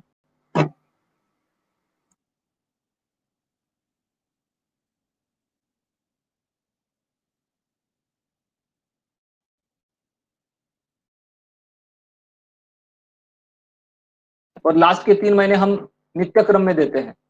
और 4th, 5th और 6th मंथ में हर थर्सडे और संडे सुबह 8 बजे शहद के साथ और घी के साथ मिक्स करके देते हैं विषम मात्रा में। आप देख सकते हैं, अभी इधर मैंने लिखा हुआ है कि स्वर्ण मालिनी वसंत थर्सडे और संडे सुबह 8 बजे मैंने बताया हुआ है। तो वो आप 1 चम्मच शहद और आधा चम्मच घी, या उल्टा करके भी आप मिक्स करके ले सकते हैं। यस। थर्सडे और संडे होने का कोई पर्टिकुलर रीजन नहीं डेज नहीं, का? एक टैपरिंग ऑफ द डोज होता है कि ऐसे पर्टिकुलर रीजन नहीं है, हफ्ते में 2 बार डोज देना है। ओके। तो हमने वो 2 दिन पकड़े हुए, गुरुवार और रविवार ऐसी बात नहीं है। आप वेंसडे और सैटरडे भी कर सकते हैं। अगर आपका मिस हो गया, आपको सोमवार और शनिवार भी आप ले सकते हैं, ऐसा कुछ बात नहीं। डॉक्टर बीन ने पूछा है, tell medicine for general problem like vomiting, nausea, tiredness, weakness during pregnancy. या ये कॉमन चीज है और सबसे ज्यादा दिखती है पहले 3 महीने में। तो इसमें मेरा एक मैंने जो चीज यूज की उसमें लघु सूत शेकर मैंने यूज किया। उसके बाद सुवर्ण सूत शेकर यूज किया। अगर बहुत ज्यादा प्रॉब्लम है तो एक वोमिटेब नाम का सिरप भी आता है, वो भी मैंने यूज करके देखा। लेकिन पहली बात है ना, 3 महीने तक आप कुछ भी यूज करो। यार कुछ लोग डॉक्सिनेट प्लस यूज करते हैं मॉडर्न मेडिसिन में, सब चीजें यूज करते हैं, लेकिन जब तक आप अच्छे तरह से गर्भ संवाद करके बच्चों को हृदय से एक्सेप्ट नहीं करते, ये चीजें कम नहीं होती हैं। बात क्या है कि ये फॉरेन बॉडी है, आपके शरीर में डिपॉजिट हुई है, तो शरीर फेंकने का प्रयास करने वाला है पहले 3 महीने। ये आपको पहले समझना है। वो वोमिटिंग दबाने का प्रयास करेंगे आप कितना भी, तो वो दबने वाली बात नहीं है। तो पहले आपको मन से पहले मां बनना है और एक्सेप्ट करना है उस बच्चे को। ये अगर आप अच्छी तरह से करते हैं तो ये लक्षण कम होते हैं। दूसरी बात, उसके साथ कुछ लोग ये जो मैंने मेडिसिन बताया, सुवर्ण सूत शेकर खाली पेट सुबह शहद के साथ लेना है, लघु सूत शेकर दिन में 2-3 बार लेना है, ये सिरप जो मैंने बताया 2-3 बार लेना है, ये सब भी करेंगे तो भी होने वाली है तकलीफ। कब तक? आप देखेंगे कि ना एक क्लॉक की तरह तीसरा महीना खत्म होने तक दिखता है। 4th महीना जैसे स्टार्ट होता है, ये सिम्टम 95% कम हो जाते हैं। लेकिन मेरे पास ऐसे भी कुछ पेशेंट है जिनके 9 मंथ कंप्लीट होने तक उनकी वोमिटिंग चलती है। इसमें सबसे इंपॉर्टेंट है उस माँ का मन से डर निकालना, और माँ को मेंटली सपोर्ट करने वाले जो जितने भी लोग हैं घर में, पति है ज्यादा करके, इंपॉर्टेंट पति है जिसके देख के उसने शादी की, उस पति ने सपोर्ट देना, मेंटली हो या सब चीजों के रूप से सपोर्ट करना इंपॉर्टेंट है। ये होता है तो ये कम होता है। कुछ लोग जो है पेट पे ठंडे पानी की पट्टियां रखते हैं नाभि के नीचे या नाभि स्थान पे, उससे भी वोमिटिंग होने के चांसेस कम होते हैं। कुछ लोग हिमकोसिड नाम का एक सिरप है, हिमालय का आता है, वो भी लेते हैं। तो मुझे कंपनी प्रिपरेशन नहीं ज्यादा चीजें बतानी है, लेकिन मन की तैयारी क्या है ये इंपॉर्टेंट है। मेडिसिन कुछ भी हो, लेकिन 3rd मंथ तक आपको तकलीफ होने ही वाली है, ये मन की पहले तैयारी करके लेनी है। किसी किसी को होते नहीं है तो वो भी एबनॉर्मल नहीं। मेरे पास एक लड़की आई, सर जी मुझे कुछ तकलीफ नहीं होना, यानी कुछ एबनॉर्मल है क्या? नहीं, कुछ लड़कियों को नहीं तकलीफ होती, तो डिपेंड्स अपॉन द बॉडी रहता है। या अभी हमारे पास 5 मिनट है, तो नेक्स्ट लास्ट 2 क्वेश्चन लेंगे। या एक किसी ने पूछा है, जैसे हाइपरटेंशन रहता है, emergency management of high BP during pregnancy through Ayurveda, तो क्या कर सकते हैं इसके लिए? अभी मेरे पास जब 8वें महीने में पैरों को सूजन आती है और ब्लड प्रेशर बहुत बढ़ जाता है, तो इसमें सबसे इंपॉर्टेंट काम करता है गोक्षुरादि गुग्गुल, जो मूत्र मार्ग से शरीर की हीट भी कम करता है और जो हमारा प्रेशर बढ़ गया है वो कम कर देता है। तो मैं सच में बताता हूं कि बहुत सारे मेरे पेशेंट की जिनको मुझे टैबलेट्स देने नहीं पड़ी, बाहर की जो हाइपरटेंसिव की जो ड्रग रहते हैं, एंटी हाइपरटेंसिव ड्रग, वो देने की जरूरत नहीं पड़ी। खाली गोक्षुरादि गुग्गुल से जो अवरोध बैठा हुआ है वात की दिशा में, वो दूर हो जाता है। मूत्र मार्ग से वो तकलीफ दूर हो जाती है और सूजन भी कम हो जाती है। पैरों को सूजन आती है तो कुछ टैबलेट्स यूज करने पड़ते हैं या ये चीजें होती हैं। तो सिंपल गोक्षुरादि गुग्गुल सुबह शाम आप लेते हैं तो भी ये तकलीफ कम होती है। अभी कुछ लोगों के बारे में मैंने एक रुद्रोक चिंतामणि नाम की टैबलेट आती है दूध पापेश्वर की, वो भी चीज यूज करके देखी, तो उसके भी बहुत अच्छे रिजल्ट मिले। वो भी मैंने बहुत मिनिमम डोज में यूज किए, खाली गुरुवार रविवार यूज की। जैसे मैंने बताया आपको, मैंने स्वर्ण मानी वसंत यूज करता हूँ, उतने भी डोज में बहुत अच्छे रिजल्ट मिले। तो उनका हृदय की जो बल है वो भी बढ़ता है, मन का बल भी बढ़ता है। कुछ लोगों को मैंने ब्राह्मी वटी यूज की, ब्राह्मी तेल यूज किया, पादाभ्यंग, कर्णपूरन, पिछू धारण किया, माथा इसमें शिरो पिछू धारण किया, उससे भी उनका ब्लड प्रेशर कम होने में मुझे मदद मिली। तो ये भी आप यूज कर सकते हैं, और ये मैं सच में बता रहा हूँ कि इमरजेंसी में ही काम करता है। ऐसे नहीं कि बाबा हम कुछ इमरजेंसी आती है तो तुरंत उनके पास भेज देते हैं और आप देखो अपना देखो, तो उनका ओपिनियन लेने में कुछ प्रॉब्लम नहीं है, मैं उनके खिलाफ नहीं हूँ, यू कैन यूज दैट। लेकिन अलॉन्ग विद अगर आप ये यूज करते हैं, अगर अभी आप देखेंगे थायराइड की भी टैबलेट किसी को चालू रहती है, ये बाकी चीजें चालू करते हैं, तो उनके खिलाफ हम नहीं है, you can use that. But उसके साथ अगर ये आप चीजें यूज कर सकते हैं तो उसका डोज भी मिनिमम हो जाता है। जैसे किसी को 100 mg की थायराइड की टैबलेट चालू है, उसके साथ अगर आप ये सब चीजें देते हैं तो थायराइड का डोज भी वो खुद डॉक्टर कम करते हैं कि सर जी वो थायराइड लेवल, TSH लेवल भी कम हो जाती है, तो वो डोज खुद रिड्यूस करते हैं। तो ये इंपॉर्टेंट है आयुर्वेद का। तो you can use this medicine in between the pregnancy, they safe भी है, और दूसरी बात ये कॉम्प्लिकेशन होने नहीं देते हैं। लास्ट क्वेश्चन लेते हैं। सिंगल फेलोपियन ट्यूब अगर रहती है तो उसमें जल्दी प्रेगनेंसी हो, उसके लिए क्या किया जा सकता है? अभी मेरे पास एक पेशेंट था जिनका फर्स्ट उनको लड़की थी और सेकंड टाइम उनकी एक्टोपिक प्रेगनेंसी रह गई, तो उसके साथ उनको ट्यूब निकालनी पड़ी, बहुत कॉम्प्लिकेशन हो गया। लेकिन उनको सेकंड चांस लेना था, तो उनको उनको आईवीएफ करना पड़ा, आईवीएफ करना पड़ा, बहुत कॉम्प्लिकेशन, सेकंड इनफर्टिलिटी क्रिएट हुई, हो ही नहीं रहा था। तो इधर के बहुत बड़े अधिकारी थे और क्लास वन ऑफिसर थे इधर के, और वो मेरे पास आए। उसके बाद उन दोनों की मैंने शरीर शुद्धि करवा के ली। शरीर शुद्धि करवाने के बाद मैंने जो पत्नी थी उनका उत्तर वस्ती किया। उत्तर वस्ती में सिंपल चीजें हमने यूज की थी, सहस्रादि तेल या कुछ घुर्ता यूज किए मैंने उसमें। लेकिन हार्डली इन 3 मंथ्स उनकी यूपीटी पॉजिटिव आ गई। उनको अभी बेटा है और बहुत 4-5 साल का भी हो गया, बहुत खुश है।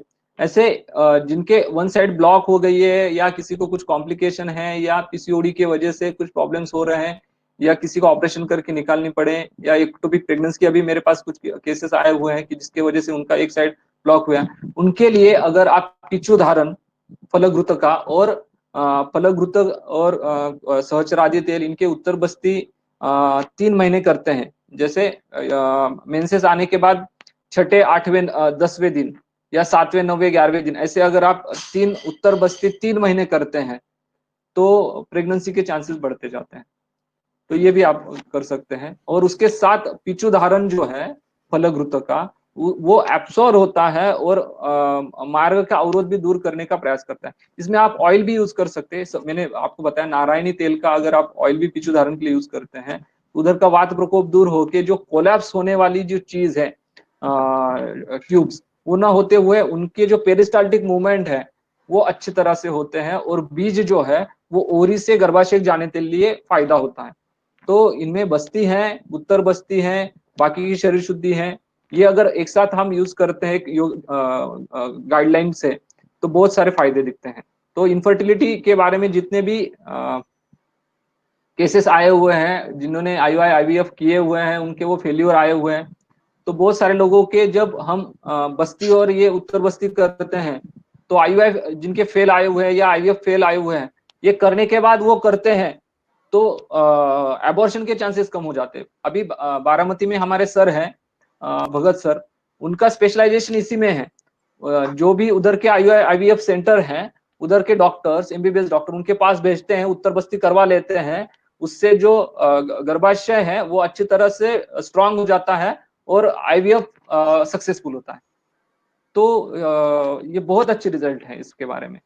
तो you can use that this treatment, और अच्छी तरह से आप करेंगे तो रिजल्ट मिलने वाले, क्योंकि सबसे कॉम्प्लिकेटेड जो केस रहती है वो इनफर्टिलिटी की रहती है। तो इसमें हमें बहुत योजनाएं करनी पड़ते हैं, बहुत युक्ति प्रमाण यूज करना पड़ता है, फिर ही हमें रिजल्ट मिलते हैं। और सबसे इंपॉर्टेंट अभी एक क्वेश्चन आया है कि एज क्या होना चाहिए। मेरे सगी बहन है, वो डॉक्टर है, उसका भी एज जब 33 34 हुआ तो उसका फर्स्ट एबॉर्शन हुआ था। तो उसके बारे में मैंने क्वेश्चन पूछा था, पुणे के बहुत बड़े गायनेकोलॉजिस्ट है, तो उनको मैंने पूछा तो उन्होंने मुझे एक बताया था कि जितनी प्रेगनेंसी लेट होती है तो एबॉर्शन के चांसेस, इनफर्टिलिटी के चांसेस बढ़ जाते हैं, AMH वैल्यू कम होती जाती है। तो जितना जल्दी 25-27 तक आपको अगर संतति होके आपकी प्रेगनेंसी क्लोज होती है तो that is most important thing in the woman life. स्त्री के लिए जितने जल्दी प्रेगनेंसी होके वो उसका जो प्रेगनेंसी लाइफ है वो 27 तक ज्यादा अच्छा रहता है। उसके बाद इलास्टिसिटी ऑफ पिल्विक गर्डल कम होती जाती है, कॉम्प्लिकेशन बढ़ती जाते हैं, एबॉर्शन होने के चांसेस ज्यादा बढ़ते जाते हैं। तो age is very important. Okay. हाँ जी डॉक्टर नीरज, अभी हमारे पास सिर्फ 1 मिनट है तो हम कंक्लूड करते हैं इस सेशन को। Thanks to you for this wonderful session. अभी क्वेश्चंस तो बहुत सारे आ रहे हैं लेकिन अभी ये सेशन एक्सपायर हो जाएगा फिर automatically. And thanks to all the participants. बहुत सारे लोग पूछ रहे हैं इसमें कि इसका रिकॉर्डिंग रहेगा क्या, तो मैं बता दूं यूट्यूब पे निरोग स्ट्रीट का जो यूट्यूब चैनल है और फेसबुक पेज है उस पे कल या परसों तक इसको डाल देंगे। अगर पूरा ना भी हुआ तो डिवाइडेड फॉर्म में ये रिकॉर्डिंग आपको अवेलेबल होगा। And next session will be on 24th 11 बजे सेम टाइमिंग रहेगा नेक्स्ट वेडनेसडे को। तो मैं कहना रिक्वेस्ट चाहूंगा करूंगी इसके बारे में कुली मैडम, मैंने हाँ इसके 5 सेशंस में यूट्यूब पे सेशन डाले हुए हैं। डॉक्टर सुकुमार मुंजे का मन प्रवाह नाम का एक यूट्यूब चैनल है, वो बहुत बड़े साइकेट्रिक हैं, उन्होंने मेरे ये 5 सेशन दिए हैं। ये सब्जेक्ट इतना बड़ा है कि वो एक सेशन में होने वाला नहीं है, तो उन्होंने मेरे 1.5 घंटे के 5 सेशंस लिए इसके बारे में, तो वो भी आप देख सकते हैं। और डिटेल्स हैं तो हम अगले सेशन में डिस्क्राइब करने का प्रयास करेंगे। ठीक है। और रिक्वायर्ड होगा अगर जैसे सब रिक्वेस्ट कर रहे हैं तो हम दोबारा से भी रखेंगे, उसके बाद भी रख सकते हैं। Yes, ma'am. Yes. We thank are you. ready to serve Ayurveda with your permission. Yeah. Thanks, Dr. Neeraj, and thanks to all the participants. Thank Thank you. you. Jai Dhanvantari.